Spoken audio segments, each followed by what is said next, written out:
Hello, good morning, and welcome to the morning news here on TV3. My name is Beatrice Edu. Coming up in the next few minutes, Ghana National Education Coalition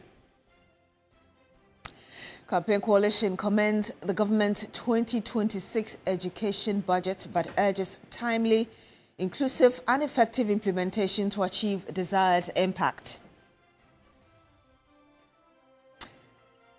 Also coming up, Vice Chairman for Defense and Interior Committee, Peter Lanchini-Tobu, urges expansion of NIMOS personnel to 1,000.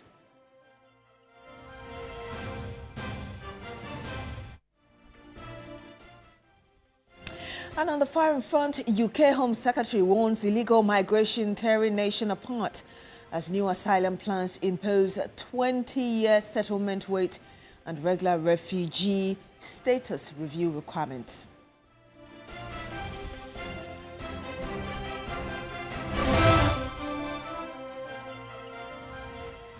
Thank you very much for joining us on the program this morning. Now, the chairperson for the Defense and Interior Committee of Parliament, Peter Lanchini-Tobu, says the number of personnel for the National Anti-Illegal Mining Operations Secretariat, NIMOS, should be increased from 400 to 1,000.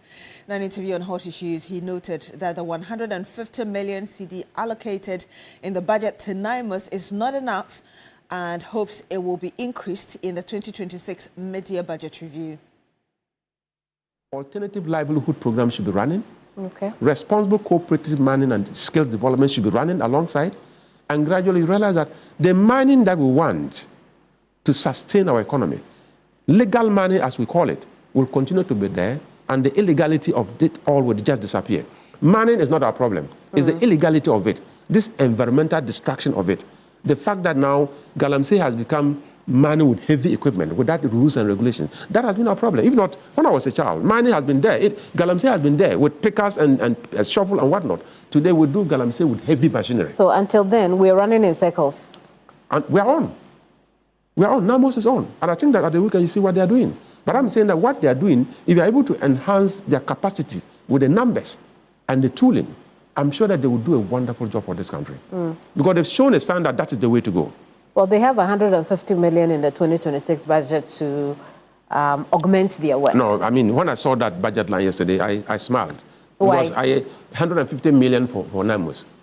That is just in the budget, and I'm quite sure that it is too small. I'm quite sure that the Minister of Finance in the mid-year budget will come and do something about it. Very particularly if this suggestion of increasing the force strength of NIMOS from a 400 force to 1,000, we'll have to come and look at it. Even that, if the force strength even still remains at 400, 150 million for NIMOS, looking at the volume of work that they have to do, looking at their mandate, I'm sure in the mid-year budget review, the Minister of Finance will do something about that. And speaking of the budget, the Finance Minister, Dr. Kasia Olatofosin, says it will take 4 years for the 4 helicopters that are being procured for the Ghana Armed Forces to arrive in the country. Speaking on the key points, the Finance Minister said that 1 or 2 may arrive before the 4-year period. We have begun the discussion with the helicopter manufacturing companies. And let me put this on record. We are not engaging any third party. It's the Ghana Armed Forces directly talking to the manufacturers and giving them their specifications. And I can assure you that the Ghana Armed Forces will get value for money. These helicopters may take up to 4 years. 4 years? 4 years. To deliver? To deliver. So are you manufacturing it from scratch? They have to. You are not buying used ones? No, it's not used ones. They are new helicopters fitted with modern gadgets. and they are buying it from scratch.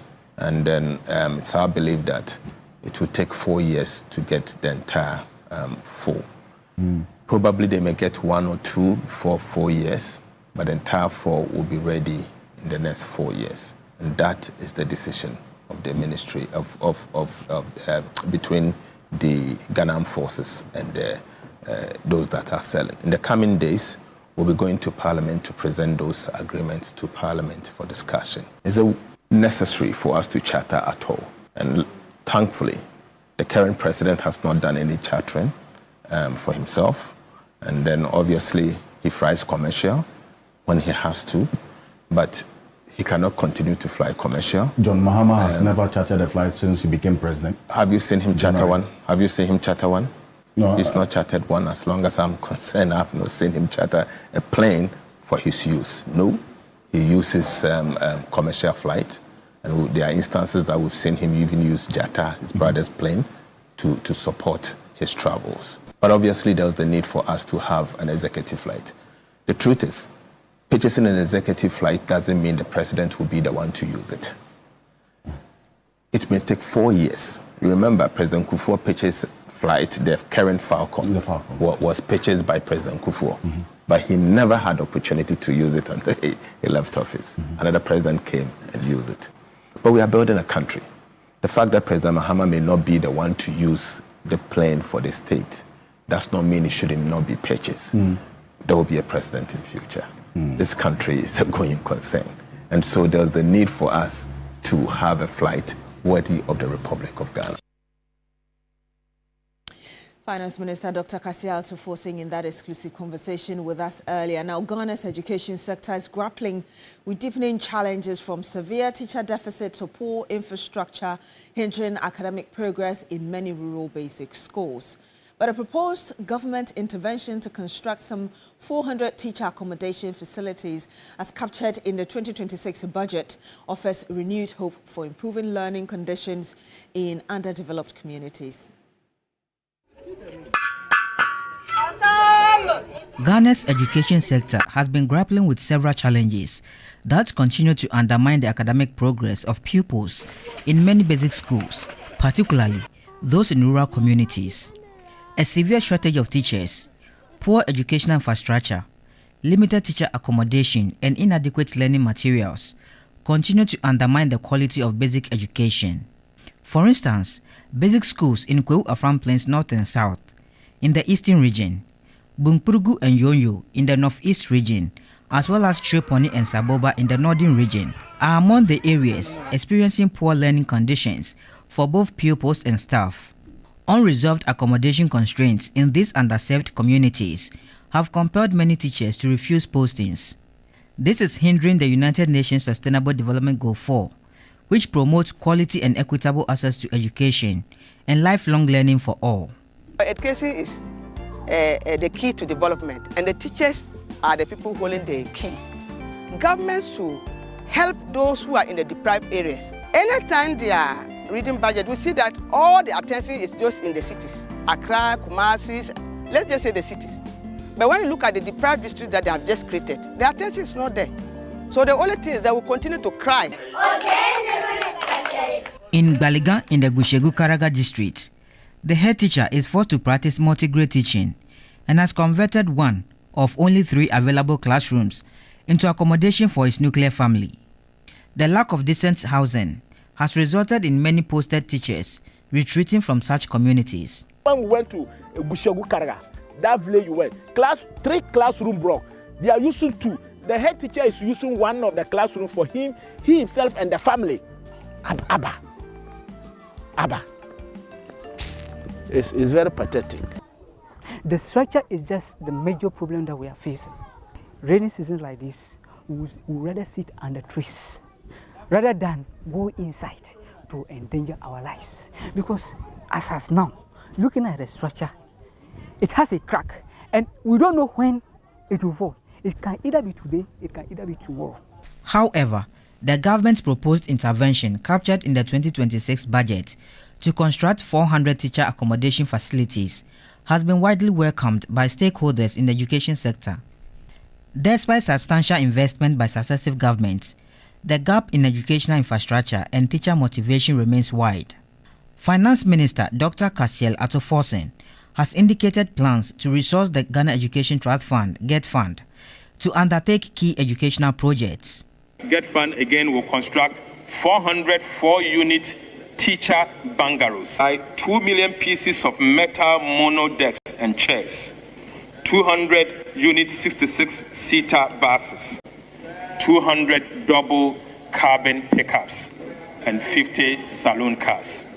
Yet, some teachers remain disappointed by the government's silence on the implementation of the 20% rural teacher allowance, arguing that it would help sustain their interest in accepting and remaining at rural postings.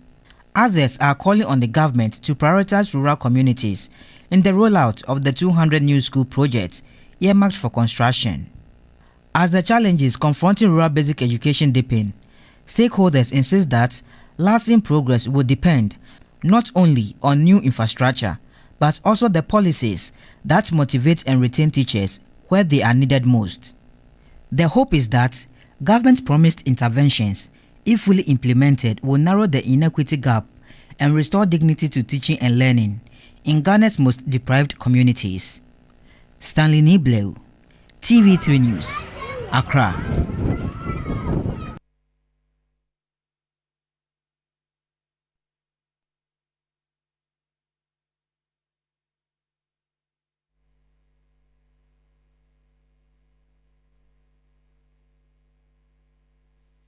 Rhoda's life changed forever when she received the devastating diagnosis.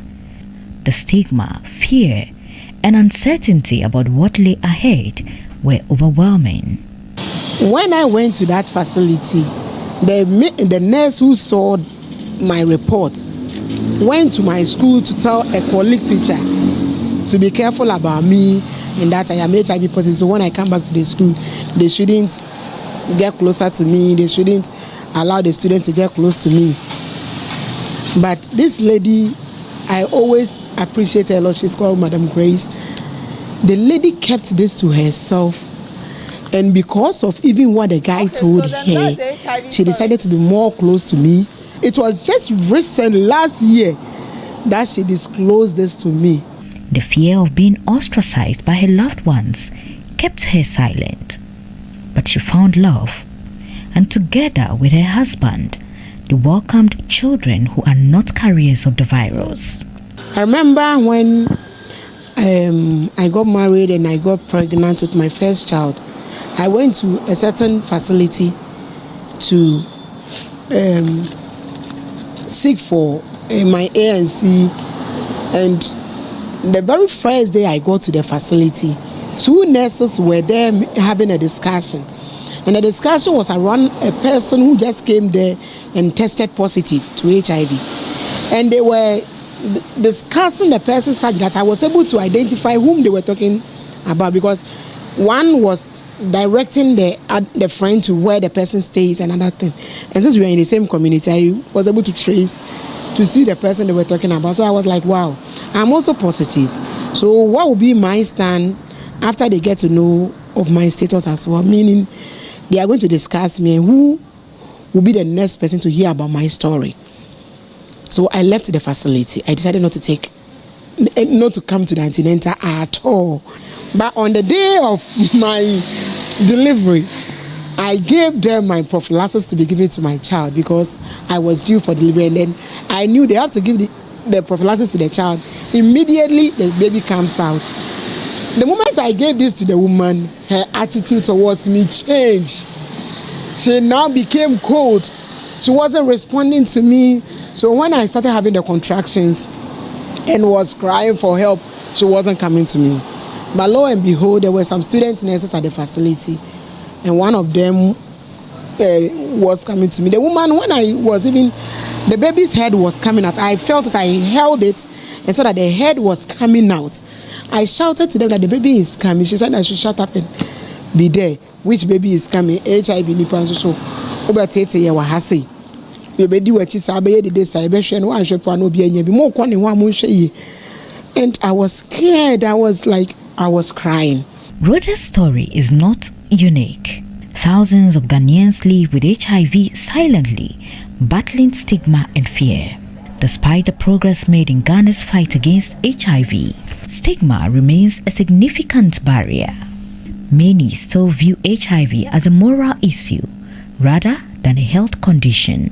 We recognize that one of the biggest barriers to the stigma is even among the health workers who are supposed to provide care to HIV clients. They themselves stigmatize the clients. And so as charity begins at home, we have come up with some training package for healthcare workers. And we have also engaged with other partners like the Nurses and Midwifery Council. And they are now trying to include a course on stigma in their curriculum. The Ghana AIDS Commission estimates that about 334,000 people are living with HIV in the country. However, only about 151,000 are on treatment, highlighting the need for more support and acceptance. Rhoda has become an advocate for HIV awareness, sharing her story to break the stigma. I really felt that day that we really need to talk. We really need our voices to be heard because we can easily die just because of how people perceive persons living with HIV. As Ghana strives to end AIDS by 2030, it is crucial to address the stigma and discrimination that hinder progress. And yet, the Ghana AIDS Commission appears handicapped with lack of resources to intensify and sustain awareness creation. We need the resources. We want to end AIDS by 2030.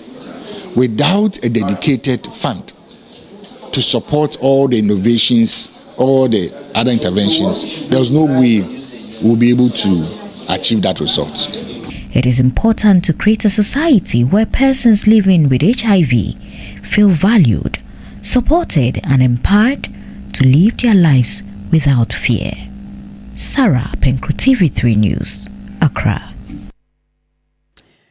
Indeed, Sarah Penkro there highlighting the pervasive stigma and discrimination which continue to marginalize persons living with HIV and AIDS. Now, let's return to our story on education and the Ghana National Education Campaign Coalition has welcomed the government renewed investment in the education sector as outlined in the 2026 budget. GNEC, in a statement, called on authorities to ensure full, timely and equitable implementation. The statement also applauded the government's bold commitment, including plans to construct some 200 junior high schools, also 200 primary schools and 200 kindergartens, along with 400 teachers' bungalows and places of convenience.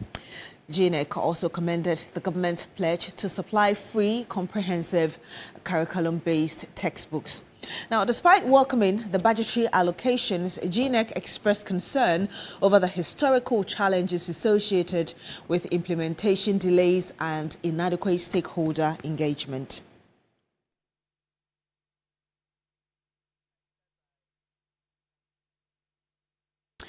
Now, on the foreign front, Sudanese nationals living in Ghana on Sunday took to the streets of Accra to protest atrocities being committed in their country's ongoing civil war. Sudanese ambassador to Ghana, Garibala Kidir Ali, who took part in the protest, took a swipe at both the African Union and the United Nations for failing to swiftly broker peace between the rebels and pro-government forces.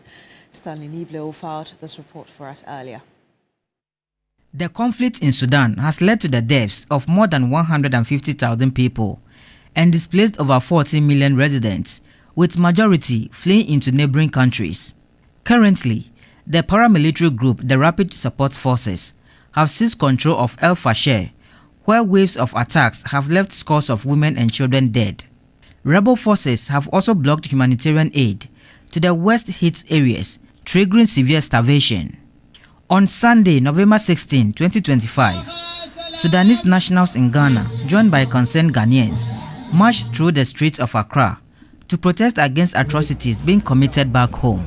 Time to free Sudan! It's time to free Sudan! Led by their ambassador, The demonstrators expressed disappointment at what they described as the slow and ineffective response of the international community to the deepening crisis. Organizations are not doing enough effort to help Sudan bringing lasting peace in Sudan, specifically the AU, because in Sudan we always believe in the slogan that we say African solutions to African problems. But the AU till now, they are trying, you see, to sit with the government and they are trying to find a solution, but it's not enough effort. We are looking for more solidarity, quick movement to help the people of Sudan achieving the last peace in Sudan. He wants the peace process expedited. All the Sudanese are looking for democracy, and this will happen, inshallah, after we finish this war and the people of Sudan return back to their homes. Organizers of the protest appealed for increased humanitarian assistance for the displaced. And I think they are trying to show pressure to the government in order to be called for peace and sharing power at the end of the day. But we Sudanese, I believe we send our message from here on behalf of all of them. I think we are all one now, standing with the government of Sudan against any kind of genocide or division. As the conflict escalates and global attention remains sluggish, protesters in Ghana insist that only urgent, coordinated international action can prevent the crisis from spiraling into an even greater humanitarian catastrophe. Stanley Niblew, TV3 News, Accra. Still on the foreign front, UK Home Secretary Shabana Mahmood says illegal migration is tearing the country apart as she prepares to unveil major plans to overhaul asylum policy.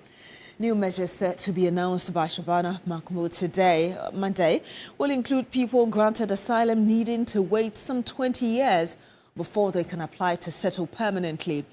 The plans will also see those granted asylum have their refugee status regularly reviewed, and those whose home countries are then deemed safe told to return.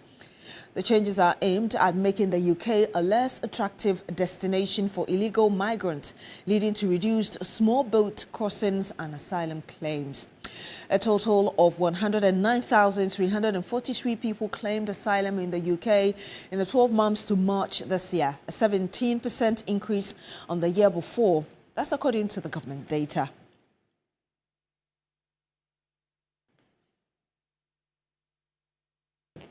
My name is Beatrice Edu. Thank you so much for joining us on the morning news today on New Day, and do stay with us as we continue with the program.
Just do it, just do it. It's a perfect song to start a wonderful new week.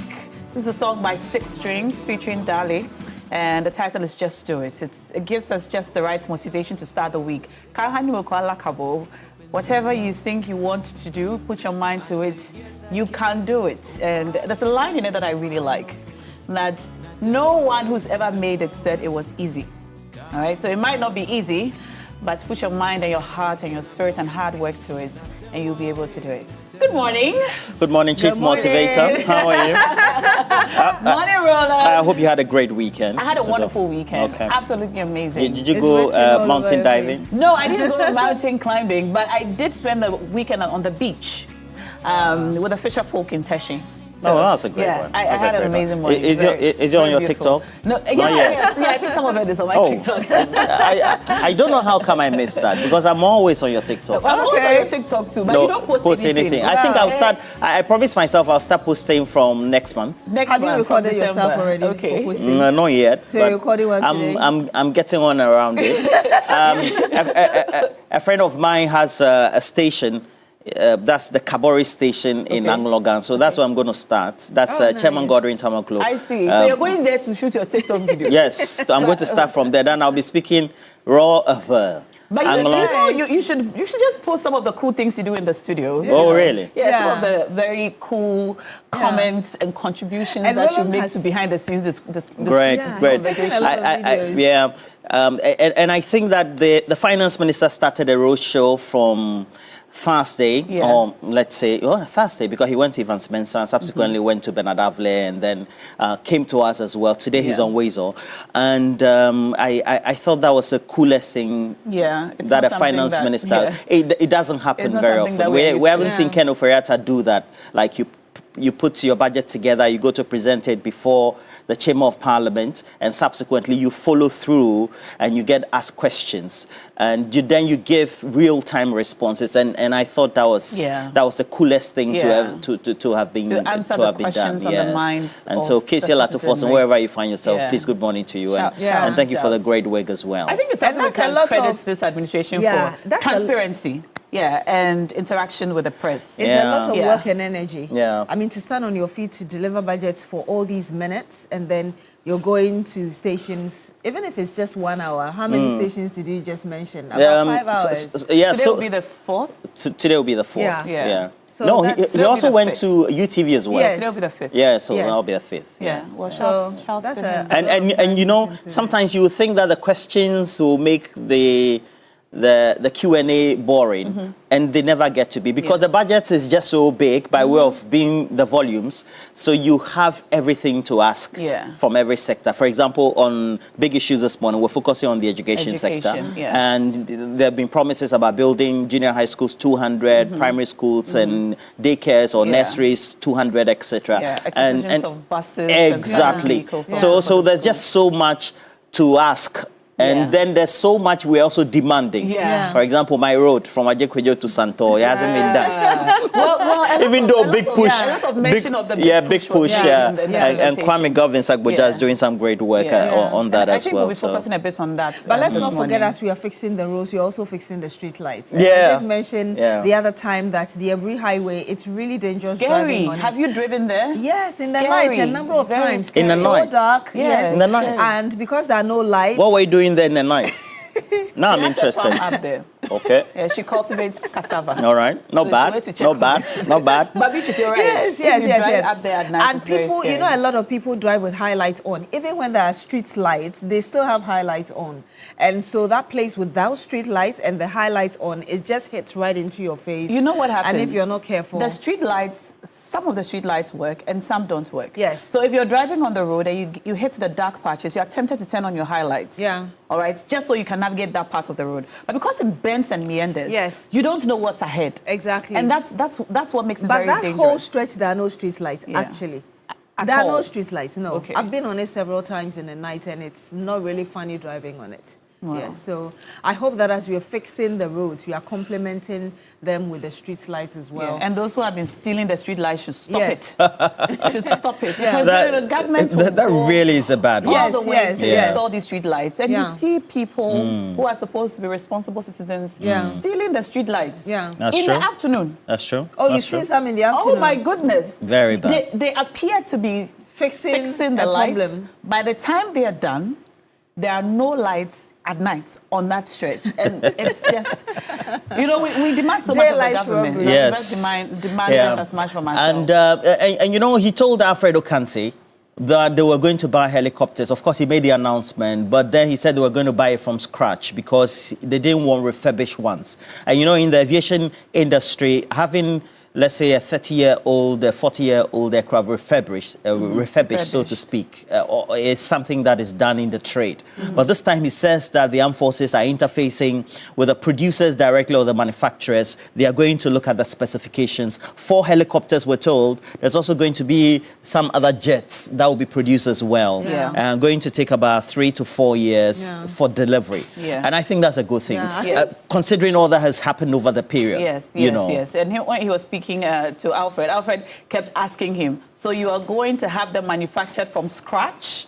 And he said yes. And I really appreciate the insistence he put on getting them fresh. And the fact that they might not even arrive during the administration of President Mahama. But his focus is not having them arrive during his time.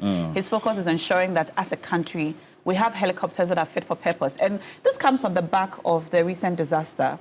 The Z9 disaster, which claimed 8 lives. And it's important that the armed forces is properly retooled so they can be able to carry on proper surveillance without fear for their lives. Apparently, they just have one currently. They have just one, which is in good shape for use. And that's quite unfortunate. We've heard comments from the other side. Minority indeed, yes. But this is I think it's timely because we've said this over and again that the Ghana Armed Forces doesn't have the tools they need really to be able to work. And for me, I find it sad that we play politics with procuring aircraft, both for the armed forces and even the presidential jet.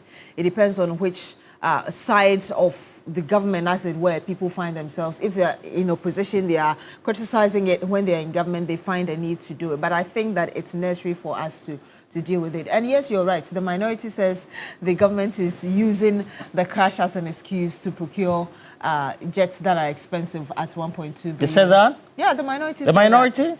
Yes. So I think we should ask our viewers what they make of the decision to purchase meat, also what the responses are. But very important to retool the Ghana Air Force, so to speak. The Ghana Armed Forces, All right, so let's throw a question to you this morning. We've heard from the Finance Minister, Dr. Keito Atufos, and he says that the country is going to procure 4 brand new helicopters as part of measures to retool the Ghana Armed Forces. Now, these helicopters are going to be produced for us from scratch. He mentioned that there will be no middlemen, no third parties. The Ghana Armed Forces is dealing directly with the manufacturers to ensure that over, at most, a period of 4 years, we will, as a country, procure and have delivered to us 4 brand new helicopters. Now, what do you make of this? Is this a step in the right direction? Is this what we need right now? It's also on the back of the recommendations after the Z9 helicopter crash, which claimed the lives of 8 gallant Ghanaians, including 2 cabinet ministers. There are comments from the other side that this is not what we need right now. What do you make of it? Let us know. We're going to put the phone line on the screens in a moment. For this morning, you call us as soon as the number goes up. But you can also cash out this morning if you haven't done so already. Dial *439#. That's the number to dial, *439#. Select option 2 for TV3. And you can win 1,000 Ghana cedis on the show. Yep. Roland, any bonuses today? Yeah, 200 Ghana cedis each on the side. Lovely. Apart from the 10,000 Ghana cedis going to 10 people. Amazing. You know what to do. Dial now *439# and you could win big. It's now time for This Morning.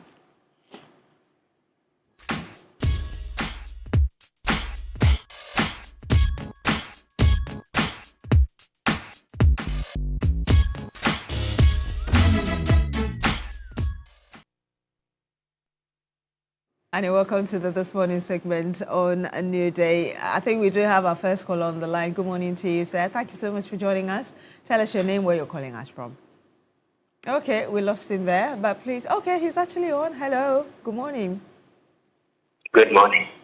Yes, sir. Thank you so much for joining us. Your name, where you're calling us from. My name is Peggy from Obuasi. Hello. Please share with us what you think. Yes.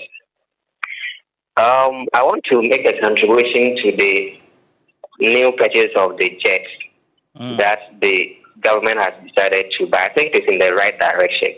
You see, the minority can play political gymnastics with it. But you see, I will not sit in that craft or those craft that will be bought. They themselves will be sitting in it. So they can choose to either scrutinize it, very well, know the specific that the country deserves, and make sure that the right thing is done, than to be playing political football with it. It will not help anyone. Those incidents that happened didn't happen to just an ordinary Ghanaian. It happened to the political class. So please, they should give us a break, and they should criticize constructively. That is the best for the country. You see, playing gymnastic football with this buying of jets will not help anyone. Buying those jets, I will not come and see. I think you there will not sit in it. They themselves will be sitting in it, wherever that they will be going to. So they should give us a break. Let's concentrate and get what is best for the country. Thank you. Thank you for calling us from Obuasi. Yeah, well, certainly. So that call is from Obuasi as well, just to make sure that. But we have a couple of comments coming through already. Very interesting so far. Let me say good morning to you, Sherry Giovanni. And then also Philip Abochi from Keta says that this is a call in the right direction. The decision by the Finance Minister, Dr. Kesio Latoforsen, to be announcing that we need new helicopters as well as other aircraft purchased for the Ghana Armed Forces, and we need to retool our army, he says. Philip Abochi from Keta. Kwame Ansay J from Kede says that, well, it's always good watching all of you, and very insightful as well as brilliant contribution from the ladies in the studio, just showing that what a man can do, women can do better. Direct insult to me, but no problem. So your comment is about the purchase of the aircraft. It is a call in the right direction. The only difficulty I have is sometimes when the parties are in opposition, they always complain that the government of the day wants to make business or profits out of announcement of purchasing aircraft. For example, there was all the hula baloo, you say, about the former president, Nana Addo Dankwa Akufo-Addo, using private jets. And here we are, the argument has come again, but we should prioritize the security of our states, the security of our president, the security of our ministers, as well as the well-being of our country. If we have a strong armed forces, a strong fleet of aircraft, we are good to go, you say. All right, let's go back to the phone lines and speak to our next caller. Hello. Good morning. Good morning, sir. What's your name and where are you calling us from? Idris, welcome and good morning to everybody watching us live from WA this morning. Yeah, we hope that everybody is fine. All right, Idris, tell me, what are your thoughts on this purchase of 4 helicopters? Yeah, when it says good morning to the local language.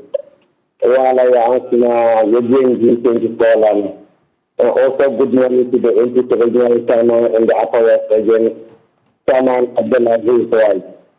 And we thank God that we are having another January Monday again. And good morning to the TV3 Newday. Yes. Normally, you know me and the NPC communication team that you know it. Our biggest problem currently is our minority leader, Attorney United. We need to change it.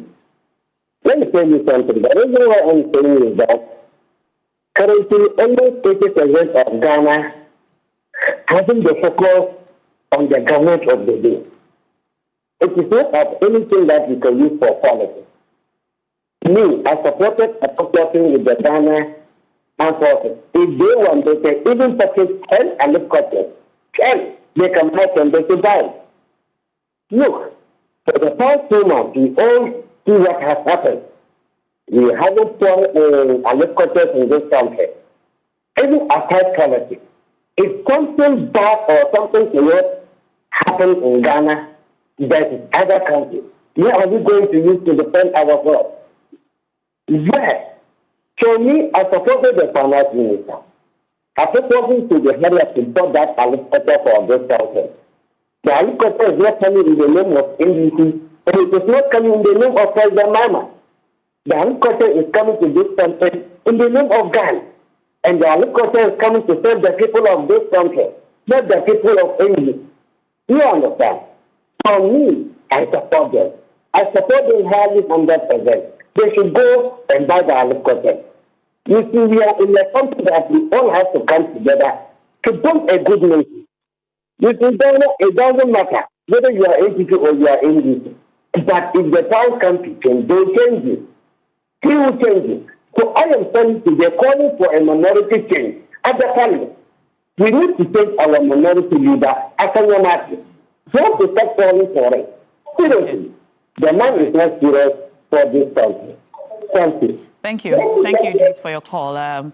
Idris sharing his thoughts there. You can also call us. Let us know what you think about this purchase of 4 helicopters, which are set to come into the country in at most 4 years' time. It's part of the government's ways of retooling the military. We currently have only 1 working helicopter, and after that unfortunate Z9 disaster, is this a step in the right direction? Let's know what you think. We have another caller joining us. Yes, we do. Hi, good morning to you, sir. Thank you so much for calling us. Your name and where you're calling us from. Good morning, madam. Good morning. My name is Jayam, calling from Tamale. Yes, sir. I hope Tamale is well today. Tell us what you think. Oh, Tamale. Oh, we are managing and we are doing very well too. Okay. You see, what our president is suggesting now is a good idea. Why am I saying so? The last administration government, in fact, you were renting the jet, and it cost a lot of money in this country. When we were talking, they said we should keep our mouth shut. Actually, 10 months in government, look at the things that she's deciding to do in this country. In fact, he's not even going to use this youngsters. In fact, he's going to do it for better Ghana. So that the military side, in fact, they can take more equipment to do any duty that they want to do in this country. We will not allow what happened to our late MP, Honorable Mr. Nko, that thing to happen in this country again. So it's a good idea that the president should decide better now for future. Because what MPP members of parliament are saying now, when we're there, when the president were erecting gates, when we were talking, they were insulting us. But if they don't have certain meaningful ideas to advise to the president, they need to keep their mouth shut and be listening to us to do what is good for better Ghana.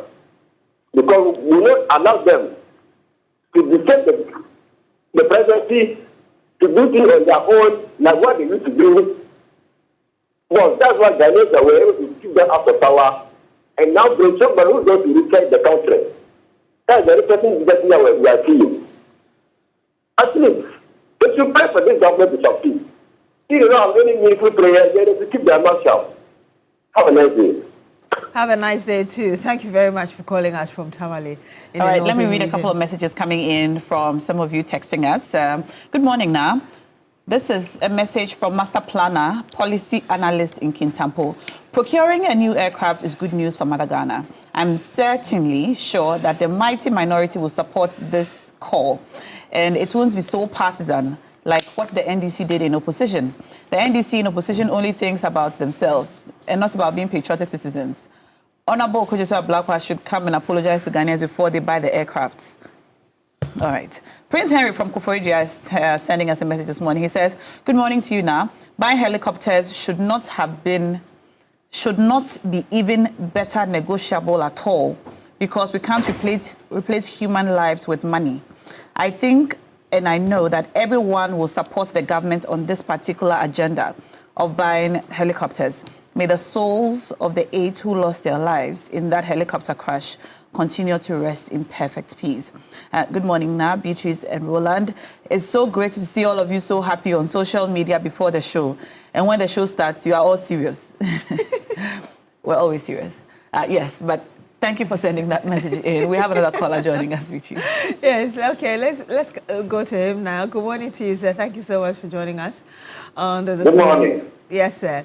Tell us your name, where you're calling us from. Very well, thank you. How are you two today? This is Chief Mumin calling from Shukura. Chief Mumin, thank you for joining us. Tell us what's on your mind today.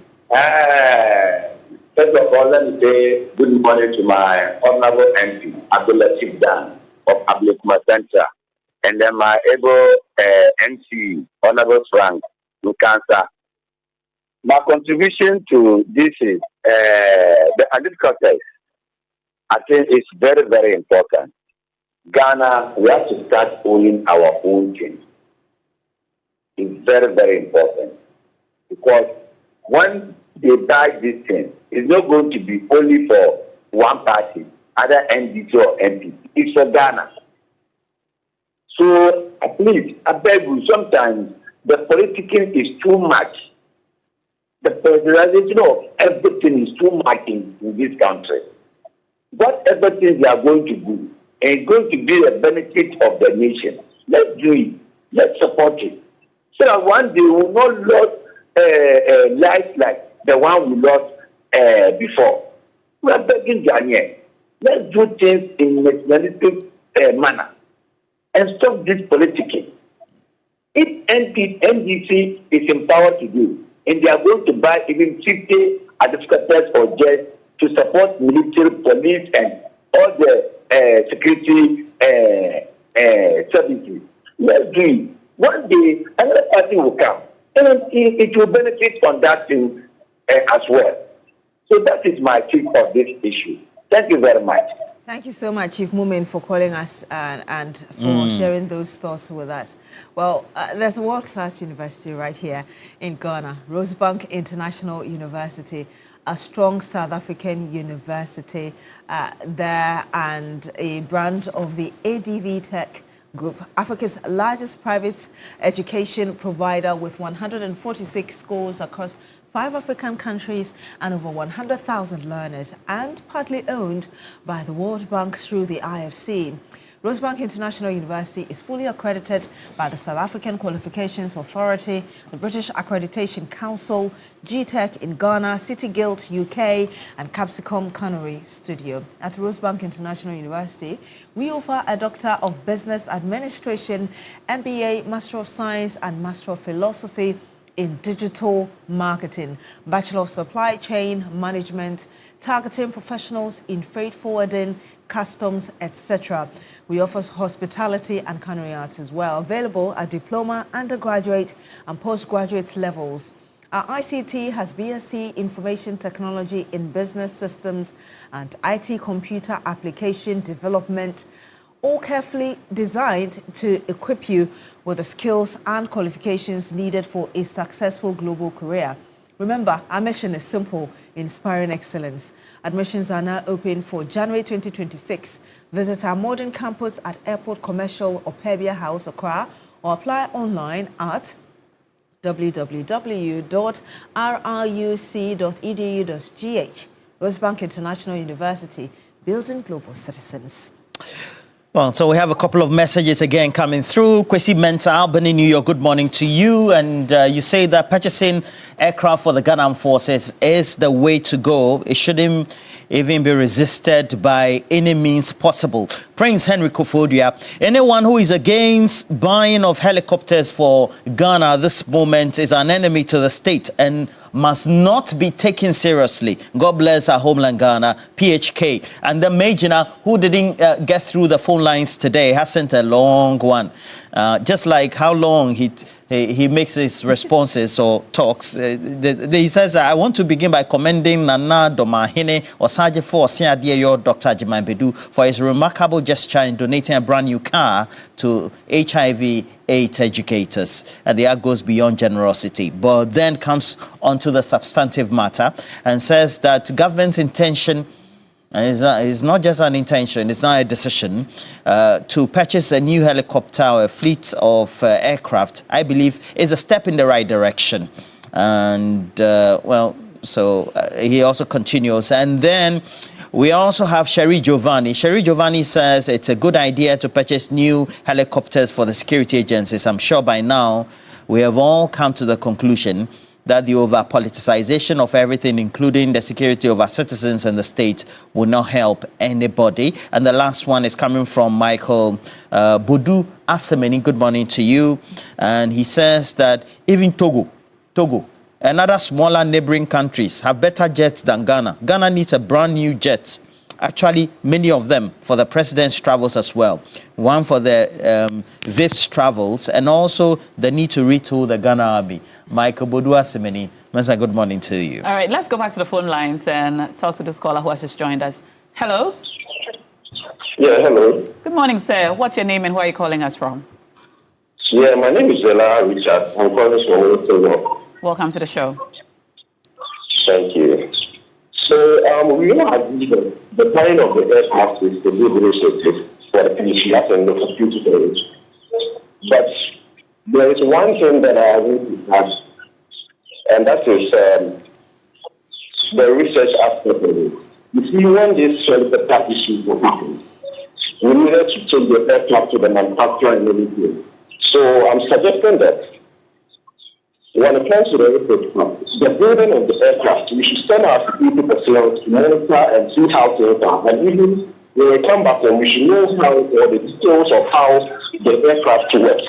So that if there is any issue, we can solve it, or we will find a way to solve it ourselves. Okay.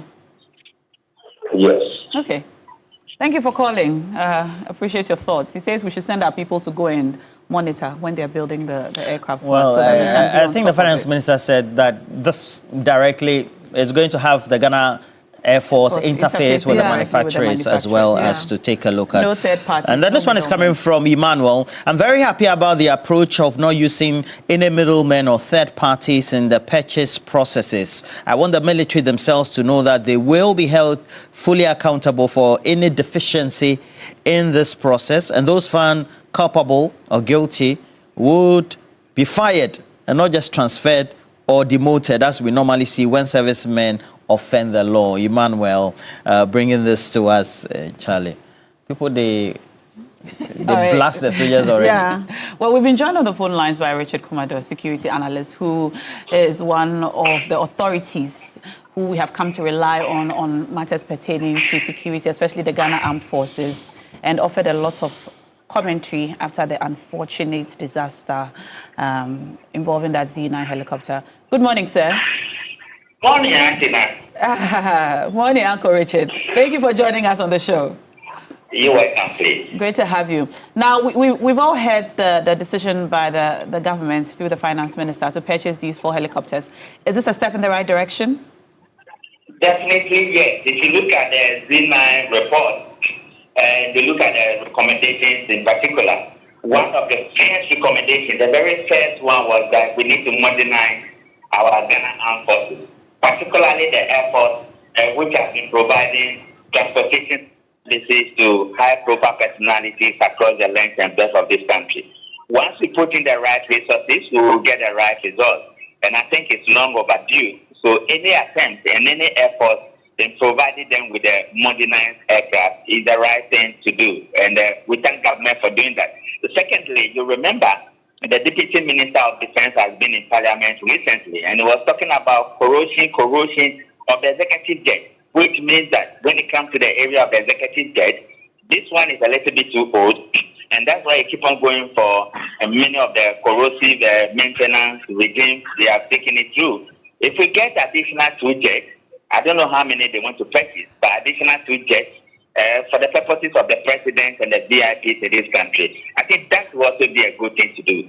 Now, I must also say that I'm living and I'm not dying, and I want to live and witness the commission of a modernized, well-built crime scene and forensic examination center at the Ghana Police Service. I also want to see a modernized 21st century commissioning of a cybersecurity and evaluation analysis center at the BNI. And once you have crime scene and forensic examination at the Ghana Police, and you also have a cybersecurity and the related assessment center at the BNI, then you come to the national security infrastructure with a double-edged sword, which has to maintain many of the things that may take us unaware. So as much as we are retooling the military, all the security agencies need help. And we are also told that Ghana Fire Service is getting about 100 fire tenders, which is a good one. So kudos to government. Let's hope that these things will be accomplished by 2026, 2027. All right, so you're in total agreement, and it appears from many of the calls and messages that we have received that Ghanaians are accepting this and welcoming it. Now, we're told to arrive within 4 years or in a maximum of 4 years. What do you say to those who say that's quite a bit of time? 4 years, if we don't have currently more than one properly working helicopter, isn't 4 years too long to wait? Definitely it's too long. If we are buying 4, we can have 2 for by next year, and by the other year, we can have another 2. Some of us have planned that, looking at the postcard of the finance minister, 2014, by August of every year, we will start an advocacy and start a crusade and say that every year in the budget, they should make 2 helicopters allocations in the budget for the Ghana Armed Forces. So if it's saying 4 years, we are begging him, he should split it, make it 2 years, and let the 2 come in 2026 and the other 2 come in 2028 January.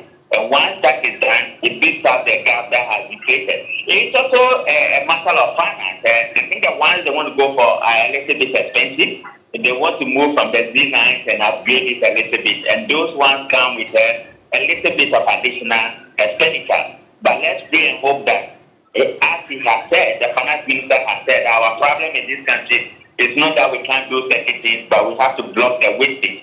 Once the waste is blocked and financial assistance can be cut and people are held accountable and our monies are retrieved, I think we are going to make additional money to be able to purchase some of these equipment that are so necessary and they are so critical and they are so essential to maintenance and the management of national security infrastructure in this country.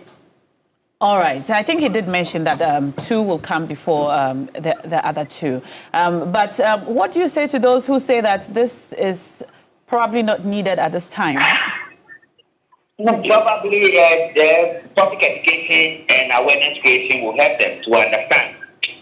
Our president travels more than the American president. Our vice president is always on the road.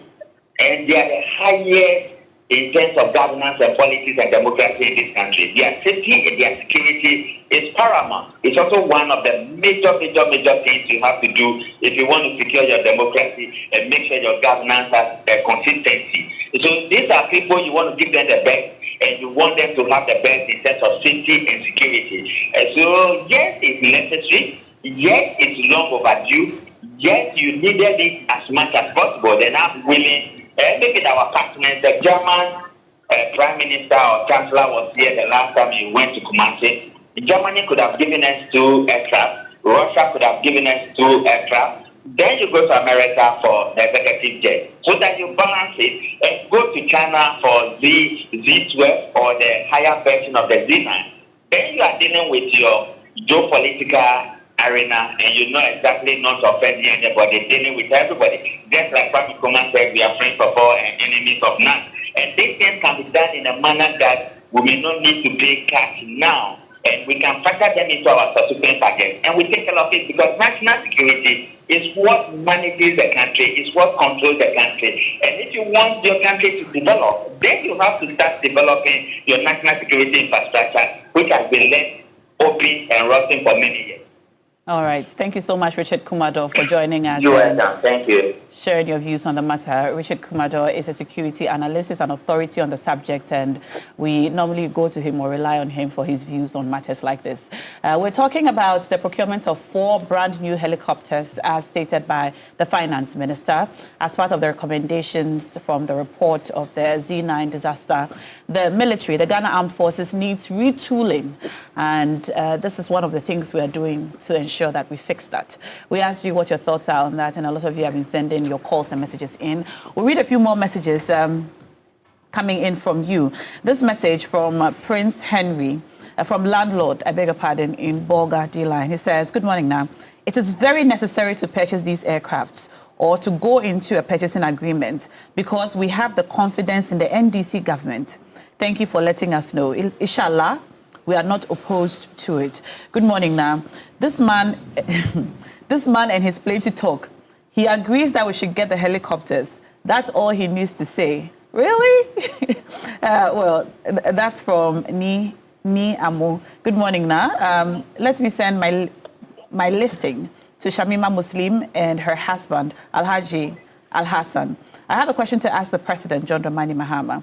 If not the president, would he have sent a helicopter?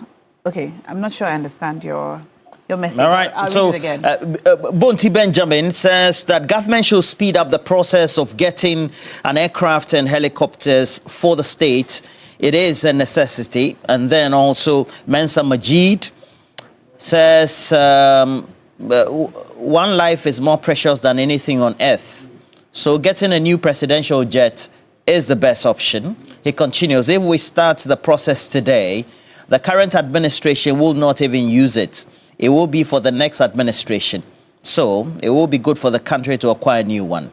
We do not want to risk lives by using old jets. All right, that's Mensa Majid from Bechem, Toronto. And then also Nene Ode Opio, good morning to you, who says that's from Ralph Akuse, says that why should tools for the military to work become a matter of public discourse? Tools being purchased for other institutions to work are done quietly.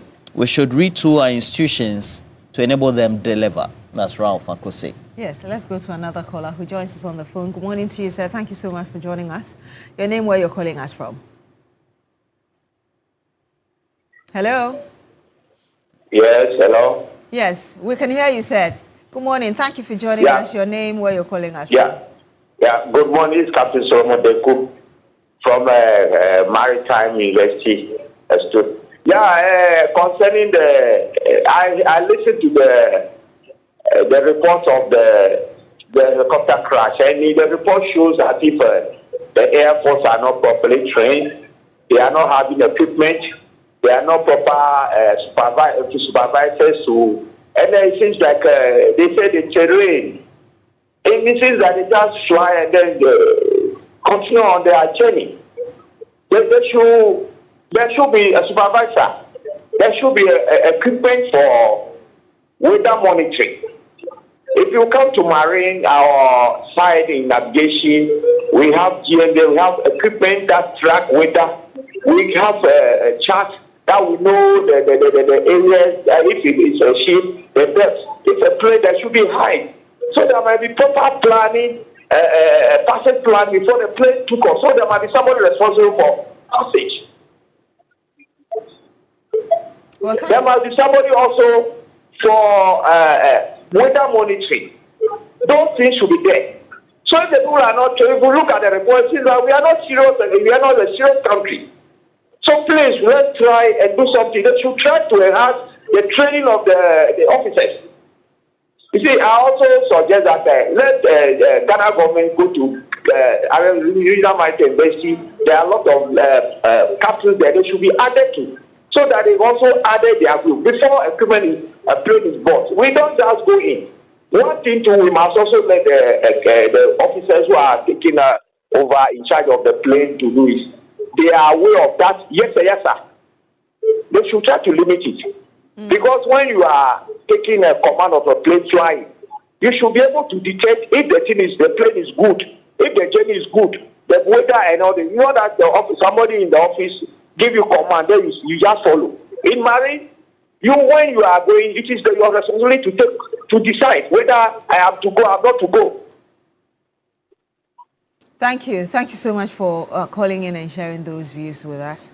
The need for us to take our training seriously within the Ghana Armed Forces and give them the equipment needed. Well, hunger can strike any time, but Royal King Cracker is always on standby. When you need something enjoyable to munch on, Royal King Cracker brings the crunch and the battery taste. It fits right into your day, morning, noon, or night. Royal King Cracker, choke your hunger. Just grab one and enjoy. This advert is FDA approved.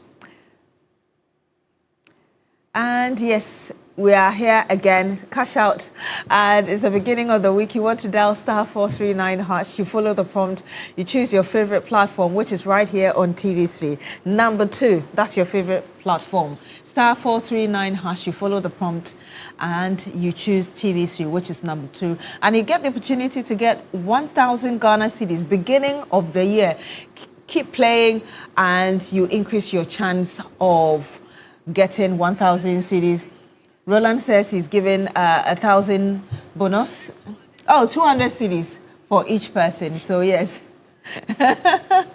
So keep playing and you get the chance of winning 1,000 cedis. We're giving 10,000 cedis to 10 individuals, 1 to each person. So *439#. You follow the prompt. Choose TV3. Well, we have to go for a break. When we come back, we'll bring you big issues right here. But again, we have a couple of messages coming through. This one is from Alfred Mensa, who says that, look, I have my crushes now, and Beatrice all looking stunning and splendid this morning. And he sent me a picture with Na alongside the wife. So, the picture was taken on the Dudi Princess 3 years ago. I'm sure she went to undertake a play there or stage a play, so to speak, on it for revelers. Now, this one is coming from Safas. It is critical to retool the military, but there also seems to be an obsession with equipping the military. How about the police force and the other security agencies?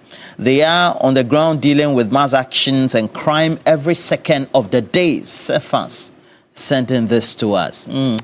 Well, I think comes in timely as well. Atokwamina Akins, we should retool and modernize our military to meet today's security challenges and also strengthen national defense. And he says it's very, very important. And then also send me my listing to, who is that? Okay, Alhaji Bini Yoruba Shele. And then saying greetings to everybody else as well. I'm saying good morning to you. Edmond Combat of the Tema Oil Refinery, as well as Alhaji Jibril of National Security. Everybody else in the refinery wishing you all the best for the day. And we're taking a break. We'll be right back.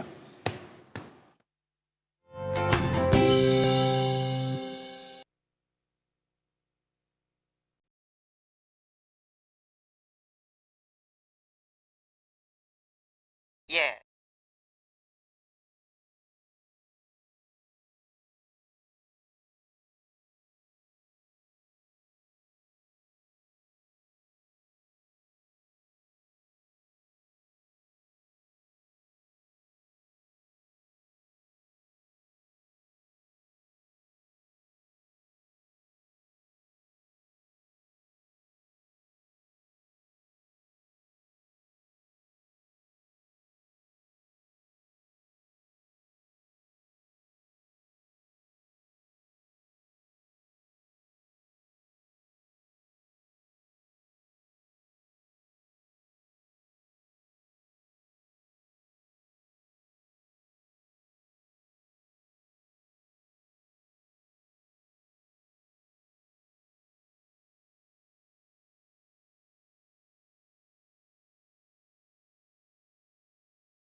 recall, when President Mahama took over, the state of affairs of the road from Pokwase to Insawam, I saw the public outcry. Today, that same road has seen changes.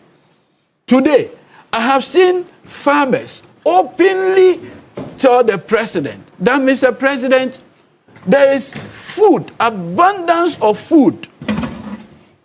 So please instruct the Ghana Buffer Store Company, right, to come and buy our food. And the president say, I am responding. I've instructed Ghana Buffer Store, 200 million Ghana cedis, deal with these issues of gluts in the system. That is the kind of leadership. Because we'll be focusing on education, let me make this point quickly.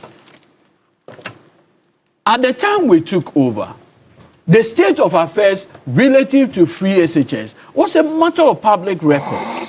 Once again, the kids who are beneficiaries of this policy were the ones talking. The lack of food, it was systemic. Today, under the watch of President John Dramani Mahama, we have absolutely resolved the problem of food in the secondary schools. And this is just the beginning. Let me make this point, that today, the various secondary schools and the problems of food we have within the space of 11 months solve that problem. And I'm saying that this is just the beginning. I'm sure TV3 will have the benefit of going to the various schools and interview those kids and find out from them what is the state of affairs. Thankfully today, the budget statement is voting about 33 billion Ghana cedis to education alone. 33 billion Ghana cedis to the educational sector alone. That for me is significant. Because I always say this, where I am, education is the only reason. I found something very, very telling in this budget statement. A special focus, Roland, on basic education. If you recall, by reason of the free SHS and how its implementation was not planned, government resources, among other things, went into the free SHS at the neglect of the other component of the educational sector, particularly basic education. Today, government of Ghana is redirecting and repurposing public financing into basic education, and that for me is very, very revealing. And I'm sure we'll have the benefit to dovetail into the other major issues. Yeah, and then expatiate on the other ones as well. Absolutely. We've been joined by Dr. Kweku Boahen, and thank you for joining us. And Eduji, you haven't met him before, but yes, he's with, what's your think tank name? Ghana Watch Initiative. Ghana Watch Initiative also as well. And thank you for joining us as well. I'm a friend of civil society. So, yeah. But pointedly, 200 junior high schools to be built across, and then also for primary, we have the focus also being there. There's the fees being paid initially for first years as far as the academic user fees are for those who want to make the entry. But overall, would you say the minorities' criticism that the government is saying they will take about 3 years before they end the double track is in good stead, so to speak? Yeah, so let me wish all our reviewers good morning, and to say once again, reiterate my position once again, that Ken has a place on this table. Ken has a seat on this table, yeah, so we should not be deceived by any CSO narrative. United Party. Kennedy Japan has a seat on this table. Let's be clear about that. But please go ahead with your comments. Yeah. Yeah, so I think the biggest issue the minority has, because if I understand your question well, whether or not the minority is right to criticize what's called the 3-year projection by government in ending the double track system. My initial reaction will be to say that this minority, without even going to the merit or not of it, do not have any credibility, any moral credibility to be criticizing. They must take their time. They must take their time because if there's something that's clear, when they decide to do the free SHS, no matter on the question of whether or not it was good to fund education at the secondary level, I think we were all united in our acceptance of the benefits of funding free SHS. I think where there were divisions or where there were disagreements was in the implementation. That in 2017, taking into consideration our fiscal position, whether or not it was prudent for government to have rolled out the free SHS as quickly as they did. I think the opposition then were of the view that as much as they did not disagree with the free SHS itself, their issue was in clearly the lack of planning in how government implemented same, taking into consideration the fiscal space available to government. I don't think they saying that they'll end free SHS, they'll end the double track in 3 years' time is any departure from what their position has always been. Because they've always been of the view that as much as they agree with free SHS, they thought that in the rolling out it had to be staggered because of the fiscal implications. And I think they've shown consistency in that thinking in their projection that it will take them about 3 years to completely, as it were, stop the double track, because it has a number of what's called implication. It means that they need to invest in infrastructure and per their fiscal strategy. That will take 3 years. I think that's a very prudent, a very smart what's called way to go, and we see that even in this budget, because as much as they are spending 33 billion on education, you see that it is planned. Because it's not like all the money is going somewhere. A bit of it is going to CAPEX. A bit of it is going to what's called teacher training. I can see that teacher training, funding to the teacher training has really what's called improved. And so my view is that I do not agree with the now colleges of education. College of Education, College of Education, formerly teacher training. So we are clear. There are some people who still refer to that as teacher training. And we don't want the budget. It was referred to but we are communicating to the masses. We want them to be clear. So what they need to be teacher the training. Must also understand.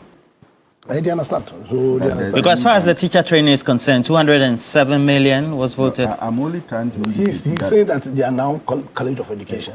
College of Education. I'm not going to argue with him on that, but we are communicating to the masses, and the masses need to be clear in their mind that when we say as far as the lexicon is concerned, it's the same as the teacher training. Teacher training. Exactly. So So that's why we know. We only know teacher training. So that's confusing. I see the minority trying very hard to once again play partisan politics with this, but we are just in 2025. We've had a government that's managed to bring about a massive restoration in the dying confidence the people of this country had in the economy. We have a leadership that has a clear strategy in how it's going to tackle the education issue. We have a leadership that has shown clear commitment, because they show me where you spend your money and I'll show you what your commitment is. But beyond that, there's a clear strategy as to how they are even going to spend the money in the educational, sector. One thing I found very interesting was the IGF.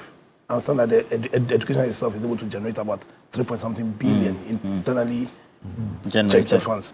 For me, I think my only comment there is that it will call for greater accountability, as in they should be able to tell us that's what they use those monies for. Also, when you read about it, there's a huge component that goes into CAPEX, into building of infrastructure. Because if there's one problem we've had over the years, we spend so much money on education, yet there are Ghanaians who are still studying under trees.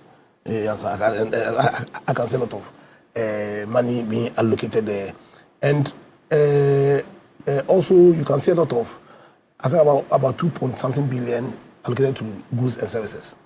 So my only wish is that in the implementation of these budgets, the rules that govern procurement, you understand, will be followed religiously. But having said that, I must say that my initial impression of the budget is one that is really positive. Yes, I'm really positive because clearly you can see that government wants to consolidate the huge strides they've made over the last year. Must commend them for right now we don't have COVID levy anymore. No, so we must see it. We don't have COVID levy. The war in Russia and Ukraine is still raging, and COVID levy is gone. VAT has been what's called how VAT was computed has been reduced. Has been reduced also. And the war in Russia and Ukraine is still raging. Following the decoupling, and so Yes. it makes multiple taxation reduced. Yes. And then they've increased the threshold from 200,000 to 750,000. So a party that we say are social democrats, they seem to have given us a budget that's very business friendly. Beyond the clear commitment to education, they've given us a budget which, for all intents and purposes, within this very tight fiscal space, is very business friendly. The interest rate has reduced also. Interest rate has reduced significantly. So it means that the cost of doing business has also reduced. Oh no! I'm just following you. Interest rate is still around 20%. So, as in the point I'm trying to make is that this is a very positive budget. My only pride is that we won't have issues with the implementation, because I don't think we've never had issues with the planning. The issues we've had with the implementation, and I hope that the implementation will be so seamless that the transformational agenda that the government seeks can be realized. Yeah, so those are my initial reactions. Very positive budget, and kudos to the finance minister. Dr. Tutubuahi, so you take a look at what the reaction has been generally, and then as we dovetail into education, what would you have wished that perhaps the government could boldly have said that we want to make a decision on? For example, the argument has always been about whether you need to pay teacher training allowances. You know, it's a voter decision issue. You know, you allocate 207 million. The argument will be from elsewhere in civil society, you can use it for something else. You know, either provide infrastructure, let those who are the beneficiaries or those who are in the training colleges access student loans, so to speak. But on the other side, when it comes to voters, it doesn't resonate well with them. I mean, generally. Yeah, I mean, good morning once again to my co-panelists, and good morning to our viewers. Baro, let me make a special greetings to our producer, numero 1. Shadrach Abbey. Yes. I greet him in capital letters. I hope I know where you're going. No, I'm only greeting him. Okay. Greetings to you. Yeah. Greetings to you, Shadrach. From so, Bernard you know that I have enjoyed training college allowance. Before? Yes. You are a beneficiary? Yes. Okay. Yes. And I wouldn't sit here to say that it is not good. It is. Proud to, or after the FQ, you remember the FQ policy? Yeah. I mean, the Rawlings regime needed to motivate people into teaching. So the training college allowance came into being. And some of us, we took advantage of it. Else, where we were coming from, we were so vulnerable, we couldn't have gotten to where we are now. And so I would say it has been helpful, in promoting education in Ghana. And you see, now that politics has equally taken a better part of it, I don't think that any government would want to risk, to say that I'm going to trade that policy for something different. Okay. I think that JDM1 actually suffered, to some extent, when there was that decision of that came with regards to training college, allowances. But again, there was another intervention, which I think you have highlighted, regarding, going the way of university students with regards to student loans. I think some time ago that conversation came up, and I don't know what has happened to it as to whether government or the current government is still interested in facilitating that process to ensure that at least every month, student could be given something from SNIT, and that after probably your training, the moment you get job, you start paying. I think that these two can be tied together as to whether government want to replace training college allowance with, SNIT loan.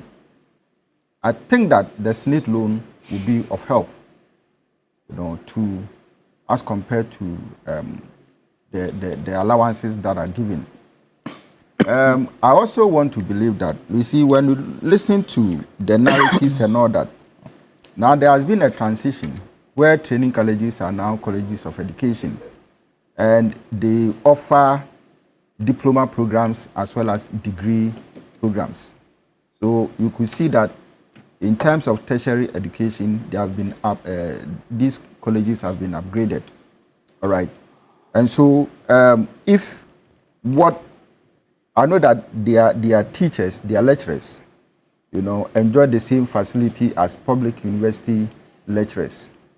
And so if the students are equally going to enjoy something that their colleagues at the universities are enjoying in terms of the SNIT loan, I don't think that it will be a mistake, right? But what it means is that there's going to be a level playing ground, for all of them.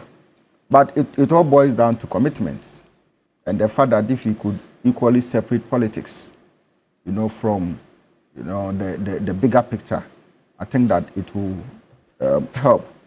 With regards to the facilities that we are talking about, I think that when you go to generally, from the basic level to the university level, facilities is something that we need to concern ourselves with. Recently, I visited one SHS, at this mountains area, Manfi Girls, right? Manfi Methodist Girls. And it is a school that has performed excellently, at the international level and even at the local level in recent times, moving from grade C to grade A in recent times. Which school is that? Manfi Methodist Girls. The Manfi Girls? Yes. Yeah, the robotics. I think they won it back to back. And the demand for them is now very high. But the facilities, I think that if the budget is talking about, upgrading the infrastructure at some SHS, that school should be given the needed priority. Attention. Yes. And you see, a school that can actually promote the image of Ghana, at the international level, in terms of robotics competition, it's not a school that you can actually toy with. All right. And Ro, you agree with me that the budget is very comprehensive, and I think that everyone who has actually gone through the budget, will know that it is very comprehensive. With regards to infrastructure development in terms of education, it's very good. All right. Now, when we check in terms of infrastructure, there has been shortage of, or let me say, inadequacy in terms of infrastructure development when it comes to all levels of education, especially at the basic to the secondary school levels. You get to certain places and we see that some of the buildings that students are learning, teachers are teaching, cannot be something that anybody can be proud of, to the point that in this era, we still see schools under trees. And it's not something that we need to. So if the budget is going to take care of some of these things, I think that it will be very good. I hear, in fact, I made some few calls, to some rural areas and all that. Insufficient desk. I mean, even in Accra, here in Accra, I mean, there's one school somewhere at Latabi Okoshi, named after the current president, John Dramani Mahama, GHS. I mean, when you go there and you look at the offices of the teachers, I mean, Roland, if probably you could take your cameras there, you marvel. Latabi Okoshi, President Mahama, GHS. All right. That's how it's being named. Yes, that's the name.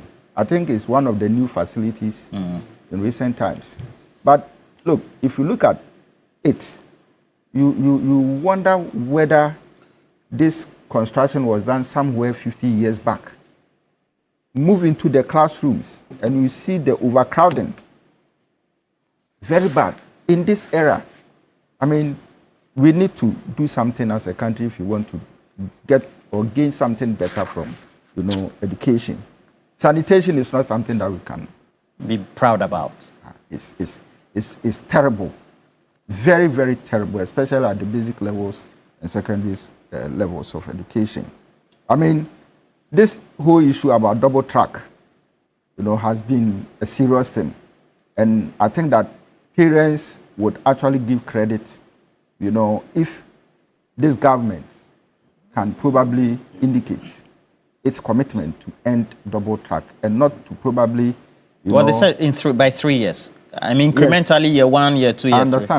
I understand. I mean, obviously, like Lawyer Apia Dankwa said, you can't end it in a year, all right? But your commitment is something that is very important. And not to probably indicate something on camera or in the books and say that, look, in 3 years, I'm going to end it. When probably after third year, you will come back to give further excuses and probably to give certain blames and all that. For me, if you can do it, if you can say that even 10 years, but within 3 years, I'll cover this percentage, and that will be fine. You see, so that expectations will not be so much high on you. But the moment you say that you are going to end it in 3 years, then, of course, it's going to be a yardstick of which people are going to measure you in or on equal access to quality education. What's the meaning of that? Yes. Unequal access to quality education. The balance between rural and urban education in terms of quality is something that, is so bad. I mean, you get all good teachers coming to Accra, coming to Kumasi, Takoradi, the regional capitals. And then this same student somewhere in Franchenko is going to write the same paper with someone in Accra. You see, even in Accra and the regional capitals, the peri-urban centers, certain areas which are so much disadvantaged, when you look at the kind of quality education students are getting as compared to somebody in Dansuman, someone somewhere in cantonments and all that, I mean, I think that the gap is so huge in terms of resources, in terms of teacher quality, in terms of even textbooks. Roland, I've taught at a place where there was no textbook. You needed to resort to the syllabus to develop your lesson notes. And that was very, very terrible. At a point in time, I needed to use my salary, move from, come and back from Accra to go and teach. Which school was that? That's a long time ago. Gambia number 1 LAJHS. Gambia number 1 LAJHS. Thank you very much for this. But Dr. Kubuahi, so for example, Kenny Japan keeps insisting that we need to practicalize sort of education, and then also equates it to what is done in Asia, etc. And talks about the Asian miracle.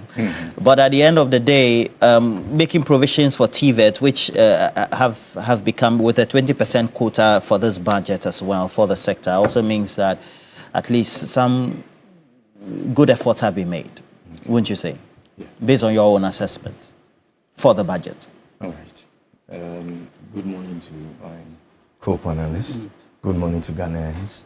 And then a special mention to two people, Patricia Alo, who's celebrating her birthday today, and then Chairman Isaac Entry of Dominic Abinya, who is also celebrating his birthday. The constituency chairman, the former constituency chairman, for Dom Kwabenya for the MPP.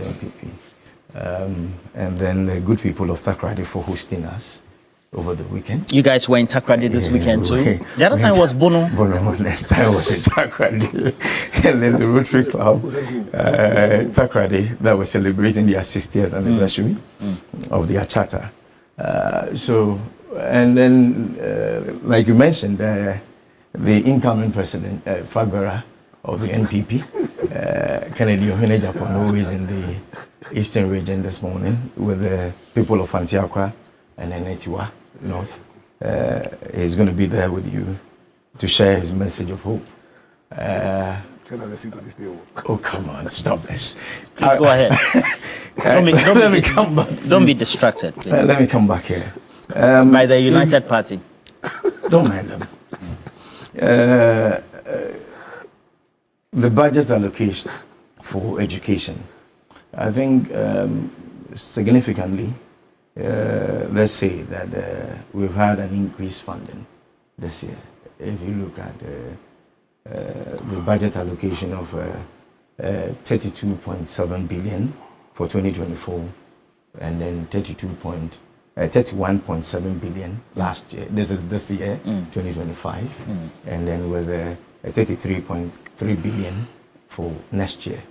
That means that we've had increased funding, and then when it happens like this, we know that we're going to be looking at infrastructure development, where constructions of new blocks and all that are going to be done.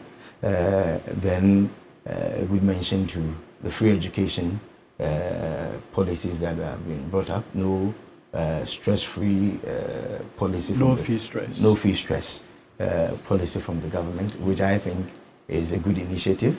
We would have to be looking at things from the Ghanaian perspective, and not putting up any political lenses here and there. I think it's a very good initiative. We have people within our communities that are destitute, that are needy, and then if the government comes in and says that I will support you, but then we should make the policy work. That is one of the few things sometimes I have an issue with. We would say it very beautifully and nicely and do all the political about it, but then when it comes to implementation, there are issues here and there. That is what and then like Dr. Titubuahin said, looking at the rural communities where we have some of these schools and the trees in it, I don't know whether they are still existing today, but then I know there are a couple of them. One school I saw in the Volta region, very dilapidated, needs a lot of inputs in there.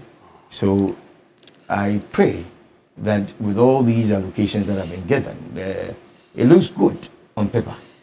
I must be blunt. It looks so good with all the budget allocations, and then when I computed them together, it gives us almost about 24 billion out of the 33 billion on the value of the monies that have been allocated to every thing that the government wants to undertake. So we still have a lot of money. If it's 33 billion and we have 24. There are some variance. There are some variance, and then there are places that I think the government should help out. You see, education actually is the future of this country. And then when we take it serious and then we want to do things that would help with the education of our kids out there, then it means that our future as a country is going to be very good. It's not going to be that bleak with issues here and there. So, but then my issue is that how do we ensure that all these monies or funds that have been allocated are going to be utilized effectively? That is where my issues come in here. Okay. Are we saying that the infrastructure gaps and all that these monies that we have allocated, we're going to use them effectively to ensure that all that we are put out there, it doesn't look too sweet, very juicy on paper, but then implementation-wise, we do that which is needful. But the free SHS has been kept and is being rolled out effectively, right? Yeah, free SHS, yes, there have been problems here and there. We all know, we all admit to it, that I think implementation brought a couple of challenges here and there. But then, with the government coming out with the policies that or plans to ensure that they are done well with the upgrading of certain schools, I think about 10 of the grade B schools have been upgraded to grade A. That what yes, what it means is that I can tell you on authority that letters have gone out to some of the schools that that they are now grade A schools, they are not B anymore. And so what it therefore presupposes is that we'll have to go out there and then give them the best of infrastructures that they need to ensure that those schools that are seeded as A schools are done and then they are effectively looked at. And then also to look at the allocations of money into education, whether it's in the yes, is in the right direction, but then would this improve the educational and capacity building outcomes that we need out there? You see, these are some of the things I'm looking at. Okay. It all has to do with implementation. But then it looks good, and then I would. How would you rate the budget on a scale of 0 to 10? Oh, sir. I have read some portions. I'm not completely done yet. Okay. All right. We're looking at the holistic thing. But then when it comes to education and then roads and then probably some of these few things and then job creation, which has been the issues I have been trumpeting and talking about. I think if you so you have no scaling. If we listen to what the Minister of Finance said, that we are going to move away from exporting raw materials into adding value and all that, being a production-based economy, it means it's going to be good if we do it that way. So for now, from what I have looked at, I would say it's a 7/10 for me. Okay. It's not too bad. The minority in parliament says it's a galamsey budget. But that's the minority. That's the minority. Okay.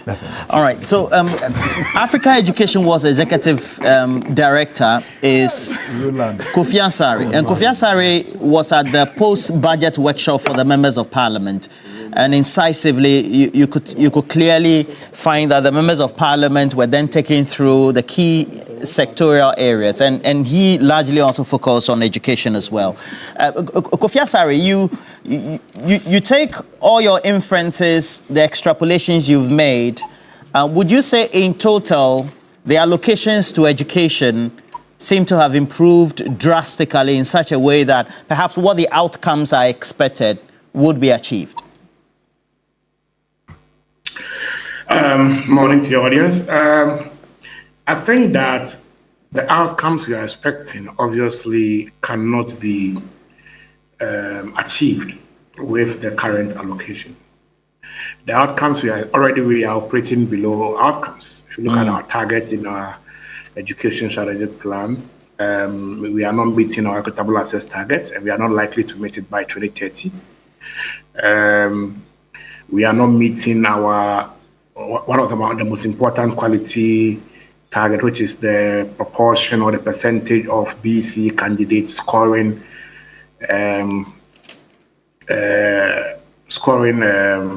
at least 50 or more in all 4 core subjects. We are not meeting that target, especially in deprived areas, far away from that target. There are also targets relating to transition, primary 6 to junior high school and transition. Target is also not being met. If you look at our people-teacher ratio targets, we are currently doing PTRs of more than 40 at some level. We are not meeting all our PTR targets. At the KG, we are doing over 40 PTR. At primary level, we are doing about 38 or so. DHS, we are far from the targets. So if you look at the critical drivers that should take us to Agenda 2030, universal access to basic education with relevant learning outcomes, juxtapose it with any proficiency scores at P2, P4. Generally, there's a big issue at the foundational level. I'm talking about between KG and primary 3. We will not be able to meet our targets. And so it is not this budget will not make us meet the target. And it's not this budget that will be responsible for that. But systemic issues haven't been addressed, including the deficient financing. Now, this is a systemic issue when it comes to financing. In the past 10 years, since 2015, Ghana's economy has increased by over fourfold over that period. Now, by 2015, we were contributing more than 4% of our GDP to education. Let me put it in a better way. By 2015, education was receiving the equivalent of 4% of our GDP. 10 years before 2016,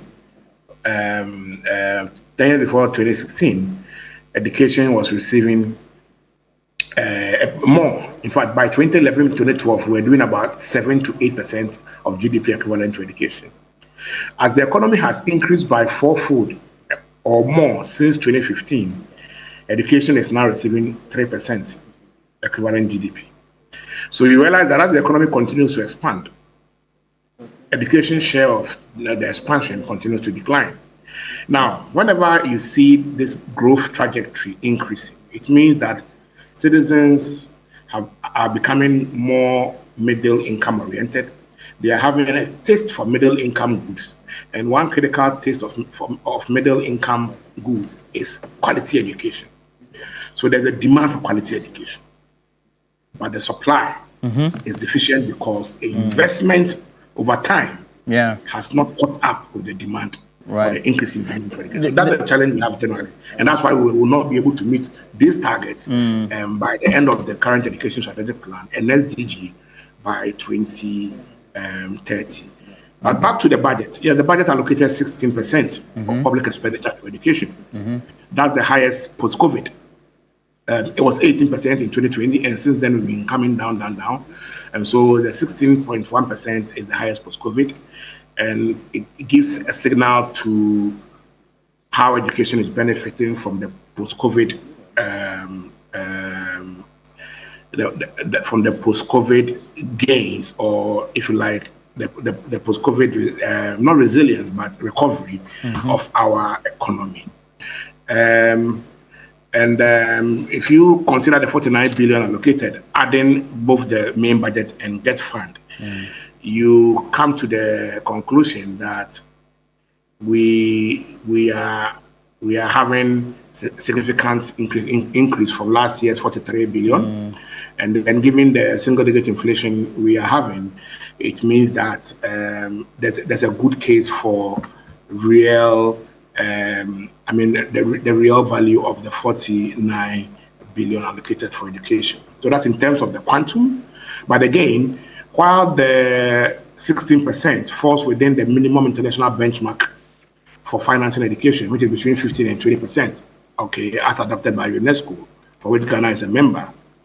In terms of GDP, it falls below the minimum target, because the minimum target is 4. It's between 4 and 6, and we are doing 3. Okay. Now, I need to explain this. This is very, very important for Ghana. I was telling our MPs yesterday, because you see, even though the target has a range between 15 and 20, the 15 and 20 targets. You said you were telling your wife yesterday.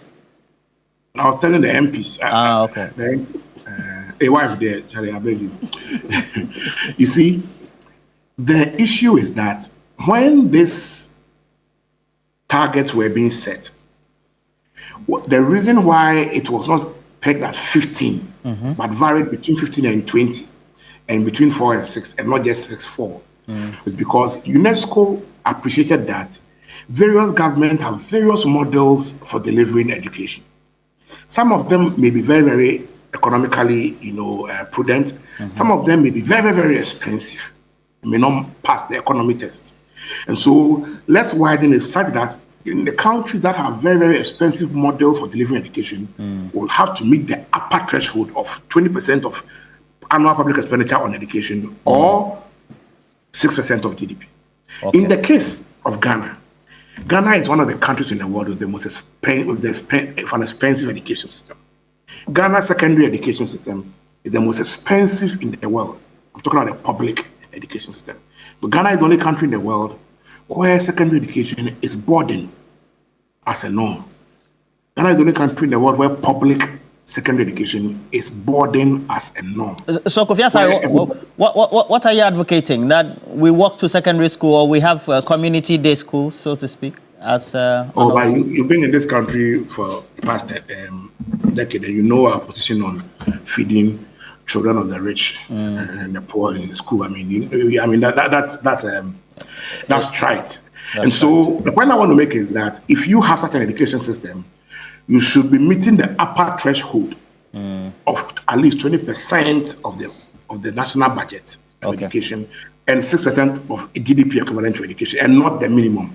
So I don't want to explain that, because even though we are meeting the minimum threshold for the education share of public expenditure allocation, it is not enough because of the nature of our education system. All right. I know your focus as Africa Education is always on education, but I would want, please just, if you can, just stay on, because I'll need your 3 minutes. But let me go back to Eduje. Education and the allocations would have to depend on the overall performance of the economy. Sure. And you take an assessment of the year, the consolidation of expenditure in itself. And you look at what has been projected beyond just education. Because if the sectors don't perform, then energy, real growth that will be witnessed, whether it's for revenue, from wherever, industry, etc., then it means that education doesn't get the needed allocations. Projectively, what do you think gives you hope from the year into 2026? That makes you think that that fiscal consolidation that has been achieved could ensure the others? You see, let me make this point. So a lot of the conversations has been to the fact that, nothing has happened. And that the Mahama administration is just benefiting from the impact of policy lag. Because anybody who has the benefit of economics and is steady will tell you that government policies do not have its impact immediately. So there's always, even if you are running a regression analysis based on impact assessment, you'd want to look at the possible effect of policy lag, in the sense that with this implementation of policy, what time would the impact begin to reflect in the lives of people? And so the view has been expressed that the Mahama administration is just benefiting from what has happened previously. And I think we need to put that in proper perspective. That cannot be the case, because you would notice that President John Dramani Mahama, in his first budget read around March, April, laid certain key fundamentals. One, meeting our external partners to conclude some of the debt restructuring agreements. Those were very strategic. The net effect of that is to free capital, to free funds for internal projects. Roland, it's instructive to make this point, that there had been some innovation introduced by this administration, in the sense that, look, we have used the model, Cocoa Board model, for many years ago, right from the PNDC time when the Cocoa Board Act was put together.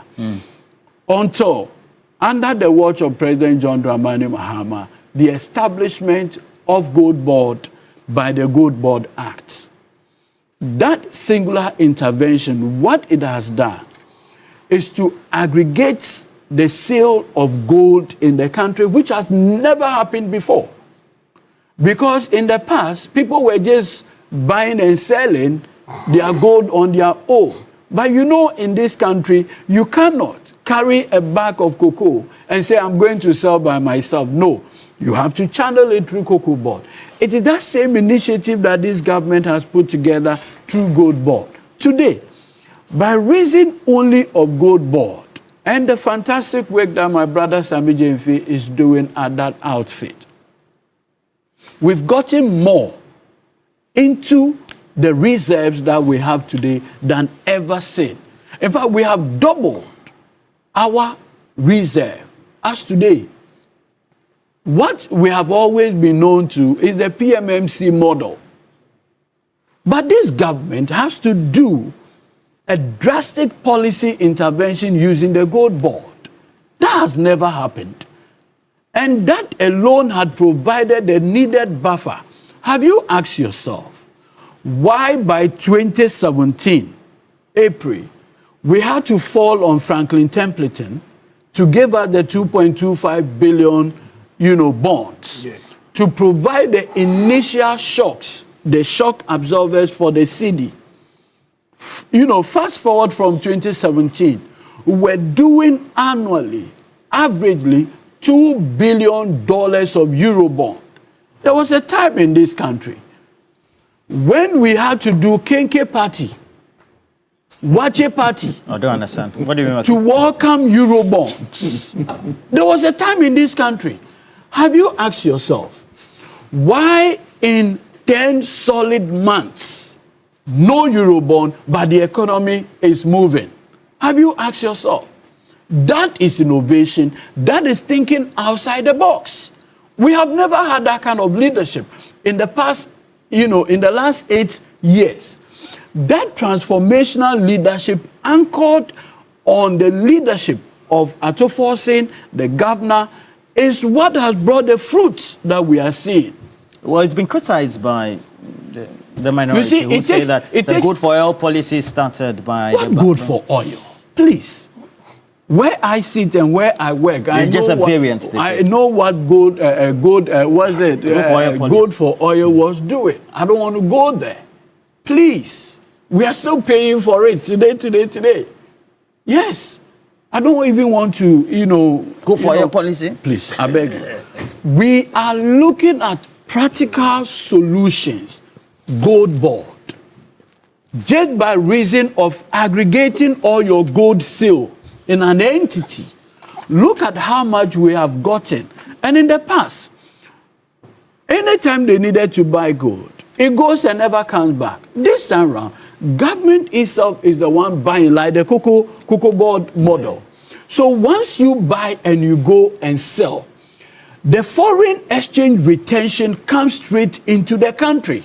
And it no longer gets out so there that is and providing never the buffer? That is what has provided the stimulus, the buffer. In the past, the Ghanaian cedi was on performance enhancing drug, Eurobond.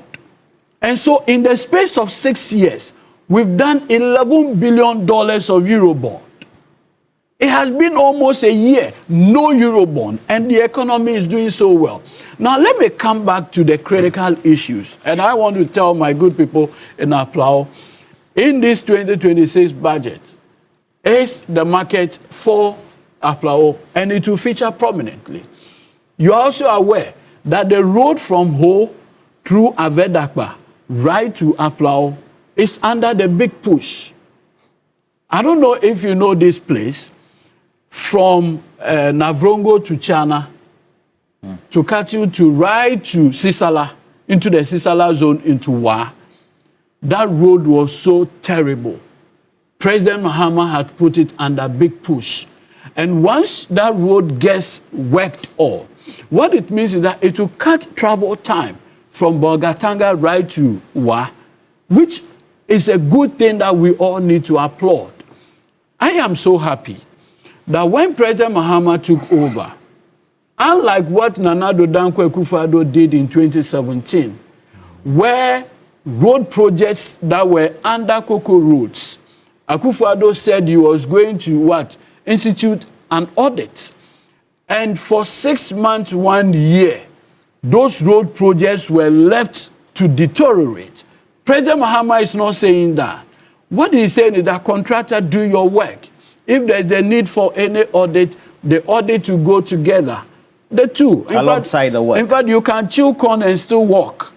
So you get to do the work, or you get to do the work whilst we do that. Because you see, it turned out that when Nana Addo Dankwa Akufo-Addo asked that they halt those projects to do the audit into the Cocoa Road, by the time we came back to those projects, the costs had doubled. President Mahama doesn't want to be caught up in that trap. So today, Winneba, Kaswa to Winneba Road is going on. The road project from Pokwase to Insawam is going on. The Community 25 to, what shall I say, Central University is also ongoing. So the motorway is also ongoing. So that is the kind of... And then they intend to build a new road altogether to Kumasi. I want to conclude on that. The whole idea that the president can sit down and think through and say, look, we need a new expressway. In fact, let me say this. I remember meeting the roads minister in a private conversation. I said, Honorable, finish the existing one. He said, look, we can still do that. But this is going to be a unique expressway, Greenbelt, fresh road that we want to do. And we believe that we have the capacity to do that. And once we are done, you only tow it and it will pay back the financial resources that will be pumped into them. So it's a straight highway. Expressway. In fact, that's how they call it. Expressway. Expressway from Accra to Kumasi. But you see, there's something unique about the leadership. Yes, I will. There's something unique about the leadership of President Mahama. We have never thought of building railway line to connect the East. Until President Mahama, in his vision for a multimodal transport system, decided to do the Accra to Tema to Mpakadan Railway. It's good President Nana Addo Dankwa Akufo-Addo continued it, but that was a vision because it is the Gordonsburg Railway system that has stayed with us till now. Accra, Kumasi, Takoradi, that's all. It's curious that a country that is on retirement, we passed 60 years, correct? A country that is on retirement, our northern communities do not have the benefit of railway. How so? If you go to Kenya, Mombasa has one of the best railway infrastructure. We can equally do same because it's just about 600 kilometers. We have the capacity to do that. For me, that is what I believe that the next stage of the NDC administration should be looking at. Connecting the northern communities to rail infrastructure. And once you do that, the benefit usually is that you even save the lifespan of our road. I want to conclude on this. Galamsey, Galamsey, Galamsey. President John Dramani Mahama, to further demonstrate his commitment to the fight against these environmental terrorists, the 2026 budget has in it 150 million Ghana cedis allocation for the activities of NIMOS. That for me is significant. It appears we are not talking about it. Today, in the budget statement, it's an allocation of 400 million Ghana cedis for the Women Development Bank. What it tells you is that the specific campaign promises made in the 2024 election, which reflect our social contract with the people of this country, is beginning to yield benefit. Finally, the almighty COVID-19 levy. The almighty COVID-19 levy. It's been removed. Look, this is a government that an MP said it hasn't been. Please. I think the people of Trobo deserve better. I want to make this point finally on this. Very well. Sorry. My chance. I want to say this finally. Is that, look, this levy would have given government of Ghana 3.6 billion Ghana cedis. 3.6 billion Ghana cedis. But government of Ghana says, President Dramani Mahama is saying that anytime you go to that restaurant and you buy anything, that COVID-19 levy on it, he's keeping it in your pocket. That is how you take money back. So 3.6 billion Ghana cedi that government of Ghana would have gotten from that tax, government of Ghana says, let that money stay in the pockets of the ordinary Ghanaian. As for the agri sector, and all the infrastructure project, energy sector, we are building state-of-the-art thermal plants to be owned by government of Ghana, over 1,000 megawatts of power. I think this is how transformative the budget statement itself is. So at the end of the day, the other sectors of the economy would have to feed into what allocations are made for education. Which one should be prioritized in terms of the sectors? Certainly the sectors that would give us the revenue to for the social what's called intervention. Well, see, if you read, what I liked about the budget was the effectiveness of the compartmentalization. You understand? So I to make it clear that there are social, there's the social side of the budget. Yes. So that's the education, the health, and but our effectiveness as a country to fund the social side, the social needs of the country will depend on how the real economy itself is doing. So business. Sure. Yeah, so personally, I would have wished that, as in the budget, I said, my brother here, and he's not very well, as in, when I say he's not very well, he gave his... Dr. Boyne? Yeah, his overview was more of a Ghana-centered than partisan-centered, and you understand.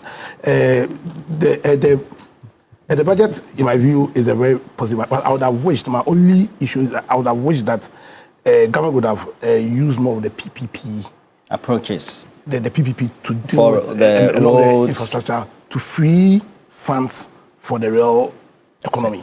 Yeah, because there are a lot of positives. As in, we've all not mentioned the palm, the palm agenda, which is very positive. Because you see, the danger with up to 2032, we're talking. Yeah, because the danger with placing the stability of your reserve or the ability of the country to commodities to bolster is on the traditional commodities is with the pricing, and we have no control. And it comes with an inherent risk. Yeah, I understand. I remember in 2015, Setekwe read the budget.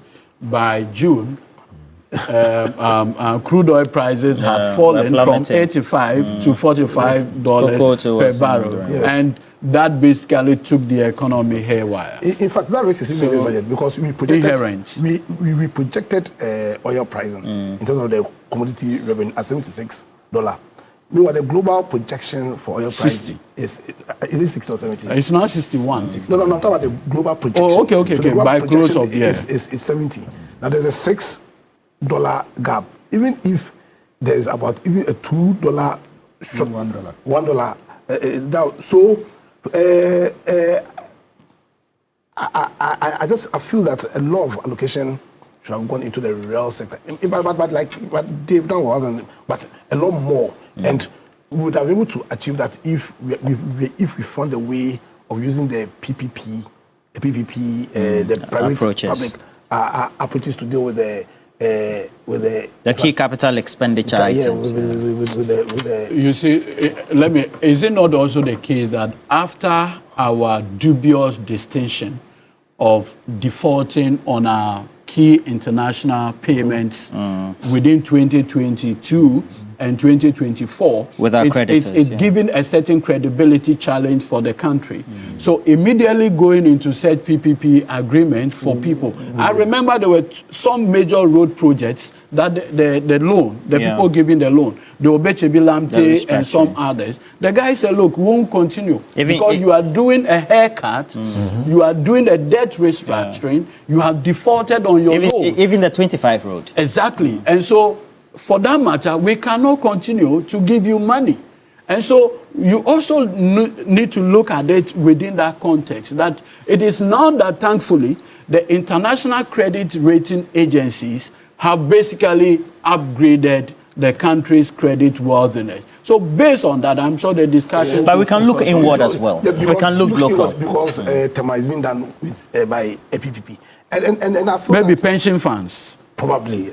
Pension funds. We have about 100 billion 100 billion Ghana cedis worth of pension funds sitting idle. Exactly. Maybe it's one of the areas that we need to look at. Okay, you finish. So, for me, the key is I felt that we could have looked at other sources of revenue to deal with the capex spending of the allocation. But, then we'll have more funds for the real sector.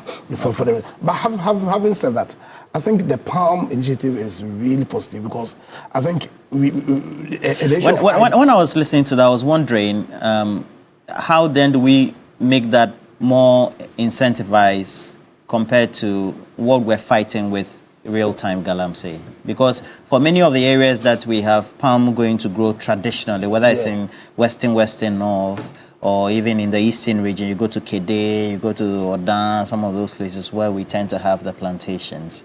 The farmers seem to be having their minds in two as to whether to give their lands for illegal mining and some of those things. Yeah, and that's why government making the major because see, when it comes to the rural sector, you know, the key rates they are going to spend on includes tree planting, crop tree planting. Yeah, understand. And so once the incentive regime is high and once NIMOS is able to succeed on, then more funding can then be given to the real. But having said that also, I think we need to understand also the massive progress we've made in creating the right economic environment. You understand? In terms of this exchange rate issue, what's called the reduction in inflation, what's called the change or the increase in the threshold for VAT. And what all this thing does is then to give a real incentive in a very small way for SME to also participate massively in this economy to then generate the revenue. So yes, I'll give the budget 8, but I think that this is just the beginning. If they're able to maintain the fiscal discipline, then I believe that this budget can be the springboard for a lot of. I just have 8 minutes to wrap up this, so I'll share the 8 minutes between the 3 people or among the 3. So let me just go to Ms. Asari. I give you 3 minutes. You find that the finance minister is saying that the teachers and the backlogs that we have would have to wait for some time in terms of they have to be spread out within the budgetary year up to the next few years. And we have a lot of backlog, don't we, when it comes to putting the teachers on the wage bill? Well, my interest is not in backlogs. My interest is not in backlogs. My interest is in filling empty classrooms, denying close to 1.2 million children an education. There are about 30,000 classrooms that are empty, that do not have teachers. And these are primary school and kindergarten classrooms. They do not have trained teachers. At all. We are in a country where about 1 million are out of school. And if they need to enroll, there must be a school and there must be a teacher. Government is investing in out-of-school children. We are funding programs to transition people who are out of school to enter school. What will they come and do if there's no teacher in the classroom? And so not having teachers, trained teachers in 30,000 primary school classrooms simply means that we are denying 1.2 million children education. In addition to the 1 million who are not even in school. So everything we are discussing in the studio, from bridges to roads to everything, without a comprehensive human capital investment, we will not be giving enough quality assurance for our country and the youth. If you go to Central Gonja, 400 teachers are needed. If you go to Garu, Sola, Anloga, Nadoli, Biakoye, at least 4 to 420 teachers are needed. If you sample 10 districts in the north, it's difficult to get one that has less than 300 teachers needed. I'm talking 300. And so, for me, the most important thing we need to happen in the education sector to restore hope to many of these people who are not in urban Ghana but in rural Ghana is to announce the hiring of teachers immediately, because it wasn't done in 2025. Other than that, the roads, the gold, the currency, inflation, the macro physicals will be brilliant. But the human capital to anchor all these gains on will not be there in the next 2, 3, 4, 5 years. So it's very, very important that we appreciate that. We are building schools, yes. 2 billion allocated to build new schools, build 400 teachers' quarters, build 400 new toilet facilities. In the 2025 budget, allocated over 1 billion to build 261 schools, one unit in each district. But those are significant, hugely significant interventions. We are building, we are providing furniture, almost 600 million from DACF in every district. Very significant. But who is going to sit on this furniture? These are allocated in 2025 budget, not this year's budget, not 2026, 2025. And procurement is going on, people are delivering them. Who are going to sit on this budget? So please, we want to tell the Minister of Finance that we cannot achieve macro-fiscal consolidation at the expense of social sector austerity. It's unacceptable. Okay. It's unacceptable. And Point so made. We must find a balance between macro-fiscal prudence and social sector austerity. The level of social sector austerity we are experiencing now in education and health will not be, negate significantly part of the macro-fiscal gains we are making. And so let's look at that angle, recruit and deploy to the most underserved schools that require teachers to survive. Other than that, we are not serving 1.2 million children who are supposed to be in school. Time is up. And education because there are no teachers in their classrooms. All right. Thank you very much for joining us. That's Kofi Ansari, Executive Director, the Africa Education Watch. Yesterday or over the weekend was for the post-budget workshop with the members of Parliament, incisively also trying to bring a perspective on that as well. And just have your conclusions for me before I end up with... I feel that basically when we talk about student teacher ratio, it's very important, and especially when we get to certain rural areas. It's something that we need to look at carefully.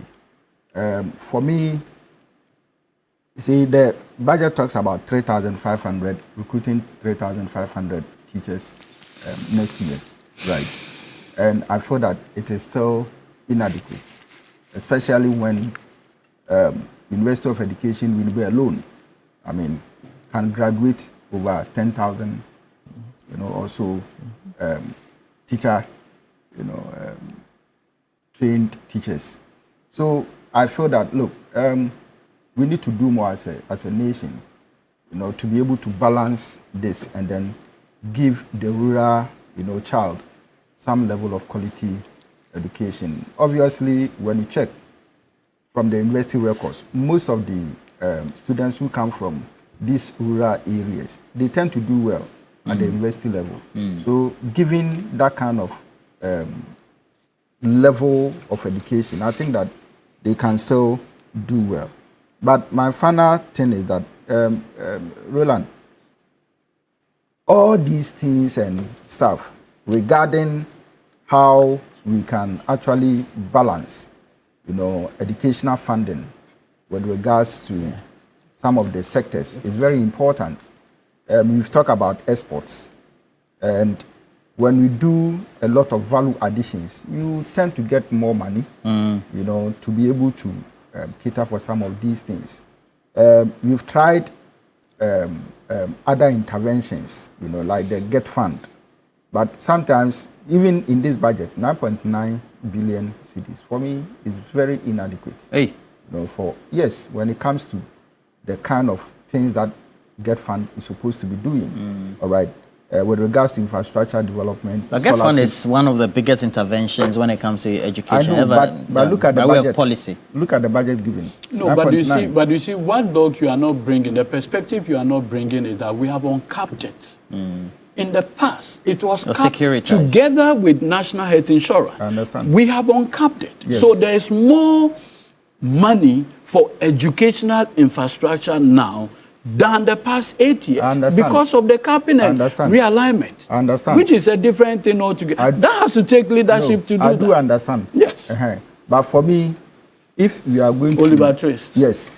If you are going to do it and do it very well, then of course we need to look at certain things that can strengthen GET Fund to be able to do some of these things better and better, so that You see, it wouldn't be a situation where a GET fund project would be sitting idle, you know, on a particular campus, uncompleted, and people will be waiting and all that. I think that, all in all, the economy is probably will see some lights, you know, going into 2026. If and only if President Mahama will put his eyes on the ground, his ears on the ground, make sure that his feet is moving towards the doorsteps, you know, of every appointee to ensure that whatever has been mandated for them to do, they do it and they do it perfectly. Okay, 3 minutes for you. Just conclude for us. For me, when I listened to my good brother, Ediji, Council was talking about we having our reserves in gold and all that coming up and then soaring up the city and giving us the forex that we need and all that. When I hear some of these things, you know what comes into mind? Then I start looking at this Galamsey thing, and then gladly enough, he talks about Galamsey and Naimos, and then they've been given 150 million to fight Galamsey and its attended activities. It is, yes, if we are going to fight it, and then we really have the will to fight it, it's going to be good for us.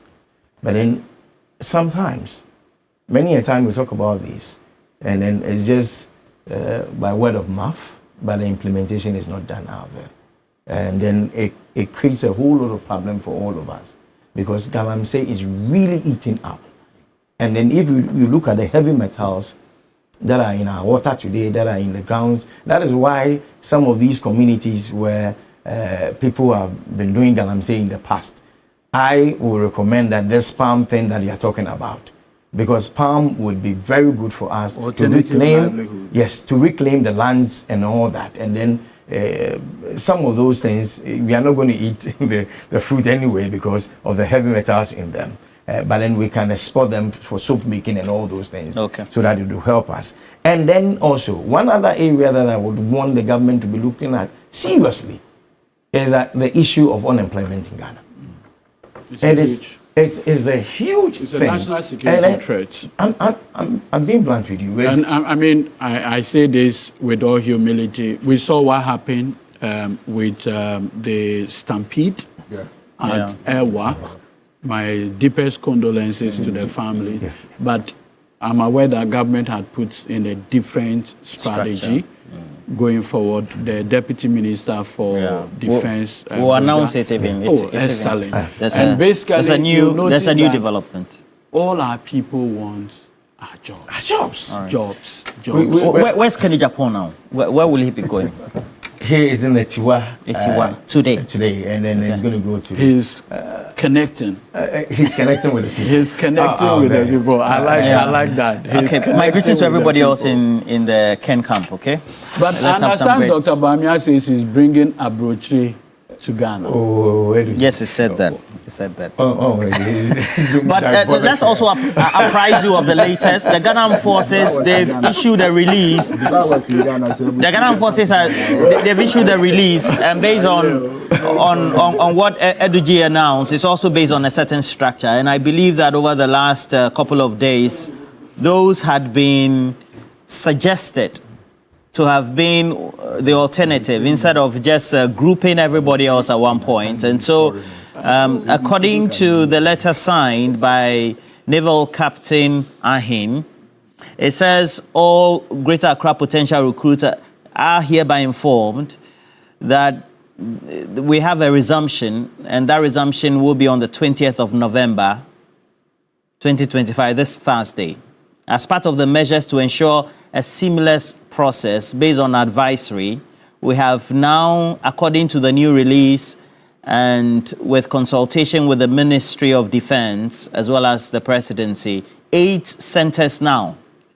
They are within 5 locations, all right? So we have 8 centers within the 5 locations. So we have LWAC 1, 2 centers, the Nicholson Park, Bema Camp. So when you go to Bema Camp, you go to the Nicholson Park, usually will be used for football, etc. Also, it's good we've learned from our... also had been suggested as well. There was even Independence Square that was even suggested, the stadium. But this one, they have the Nicholson Park. I think they want to use the facilities of the Ghana Armed Forces so that it will be based on their premises. The Air Force Base, Bema Camp, is also there. So we have 2 centers, the Nicholson Park, the Bema Camp, having 2 centers there. The Training and Doctrine Command at Teshi, 2 centers. And then they have the Eastern Naval Command in Tema. So others will go to Tema Newtown area and go and have. And so all qualified applicants in budgets of 600 each. So you will then receive an SMS. It's going to specify the reporting date. So this is how it's going to be. 600 groups per time or per period. And it will be based on you receiving a prompt. A prompt. And all these had been suggested. And they are going to go to the designated centers. They also encourage to check on the recruitment portal for updates as well. The applicants are also strongly advised to strictly adhere to these instructions, etc. And you have to say very good one. I think that we need to salute the military high command for thinking out of the box. Obviously, we didn't need to have that disaster, completely avoidable. But regardless of whatever it is, we have gotten to a point where we needed to come out with a solution that will avoid whatever happened previously. Thankfully, today, the other internal security agencies, the process is also starting today. They have learned from what happened, and so they have more decentralized the process even better. So I think that going forward, we shouldn't get we shouldn't have gotten to. We should have witnessed that. Okay. All right. It's quite painful. Let me say good morning to you, Robert Coleman. He's a chief executive for the Wembley Sports Construction Company. Chairman Prosper. He's around. Chairman Prosper is also around. Chairman Godwin Tamaklo as well. The rest of the team. And he says that congratulations to the newly or the president-elect for the Ghana Medical Association. So Robert Coleman, Chief Executive, Wembley Sports Construction Company Limited, is wishing commendations or, of course... Robert Coleman that he's abandoned me. Okay. Congratulating the president-elect for the Ghana Medical Association, Professor Ernest York. He says that he is my in-law, so make sure you do this message well. And he says that Professor Ernest York has vowed to work in tandem with government to improve Ghana's medical conditions across all medical facilities and then ensure there's proper regulation, advocacy for better working conditions for practitioners. And this one is coming from Robert Coleman, wishing well the president-elect or the newly elected president for the Ghana Medical Association, Professor Ernest York. And we have other messages as well. Chief Mante also says that it's a good thing that we now have centers decentralized for the military exercises in Accra by way of the recruitment. And so that's a good thing as well. Neodic Atukwe also says that Engineer Samoa also says that's a good thing as well. And so we have Eric Ameto Kwame, who, however, says, while congratulating the finance minister for the excellent work that he's doing, I must also say I'm not happy for not hearing anything on the Commander Sugar Factory in the budget. Is it hidden somewhere under trade and industries? I'm not too sure. I didn't hear. I think, all right. So we'll see how that goes. But thank you, gentlemen, for passing through the studios this morning. Very much grateful. Prince Nani Ayok, thank you for your message as well. Thank you, Dr. Kweku Boahin and Dr. Tutu Boahin as well. Bernard, going by the first name. And Peck, make sure you peck up your day the Milky Way with a rich, smooth taste of Peck milk shortcake. It is a pure delight. They have various ranges or different types, so to speak. They have coconut, they also have butter, they have the milk one as well, and the choco-filled cookies, all made possible. And at a confectionery shop near you, what we call provision shop, you always find them, or the big supermarkets. Please go and get them. All right. We also have to tell you that if you want to look smart and fashionable, visit any Woodin boutique nationwide today. They are offering an amazing collection of authentic African fabrics, all coming ready to wear in beautiful designs and colors for men and women. And while Woodin is good for you, it's also enabling you to get creative and versatile with your design. So get confident and get to show off how truly African you are. Go to any Woodin shop today near you and get to choose from their trendy products to complement your style. Go to social media, go look out for them within fashion, you'll find them. We're taking a break. When we come back, we'll tell you about how Nigeria in the playoff failed to qualify to get to the next stage. Yeah, they use juju. We're taking a break. We'll be right back. Not a juju break though.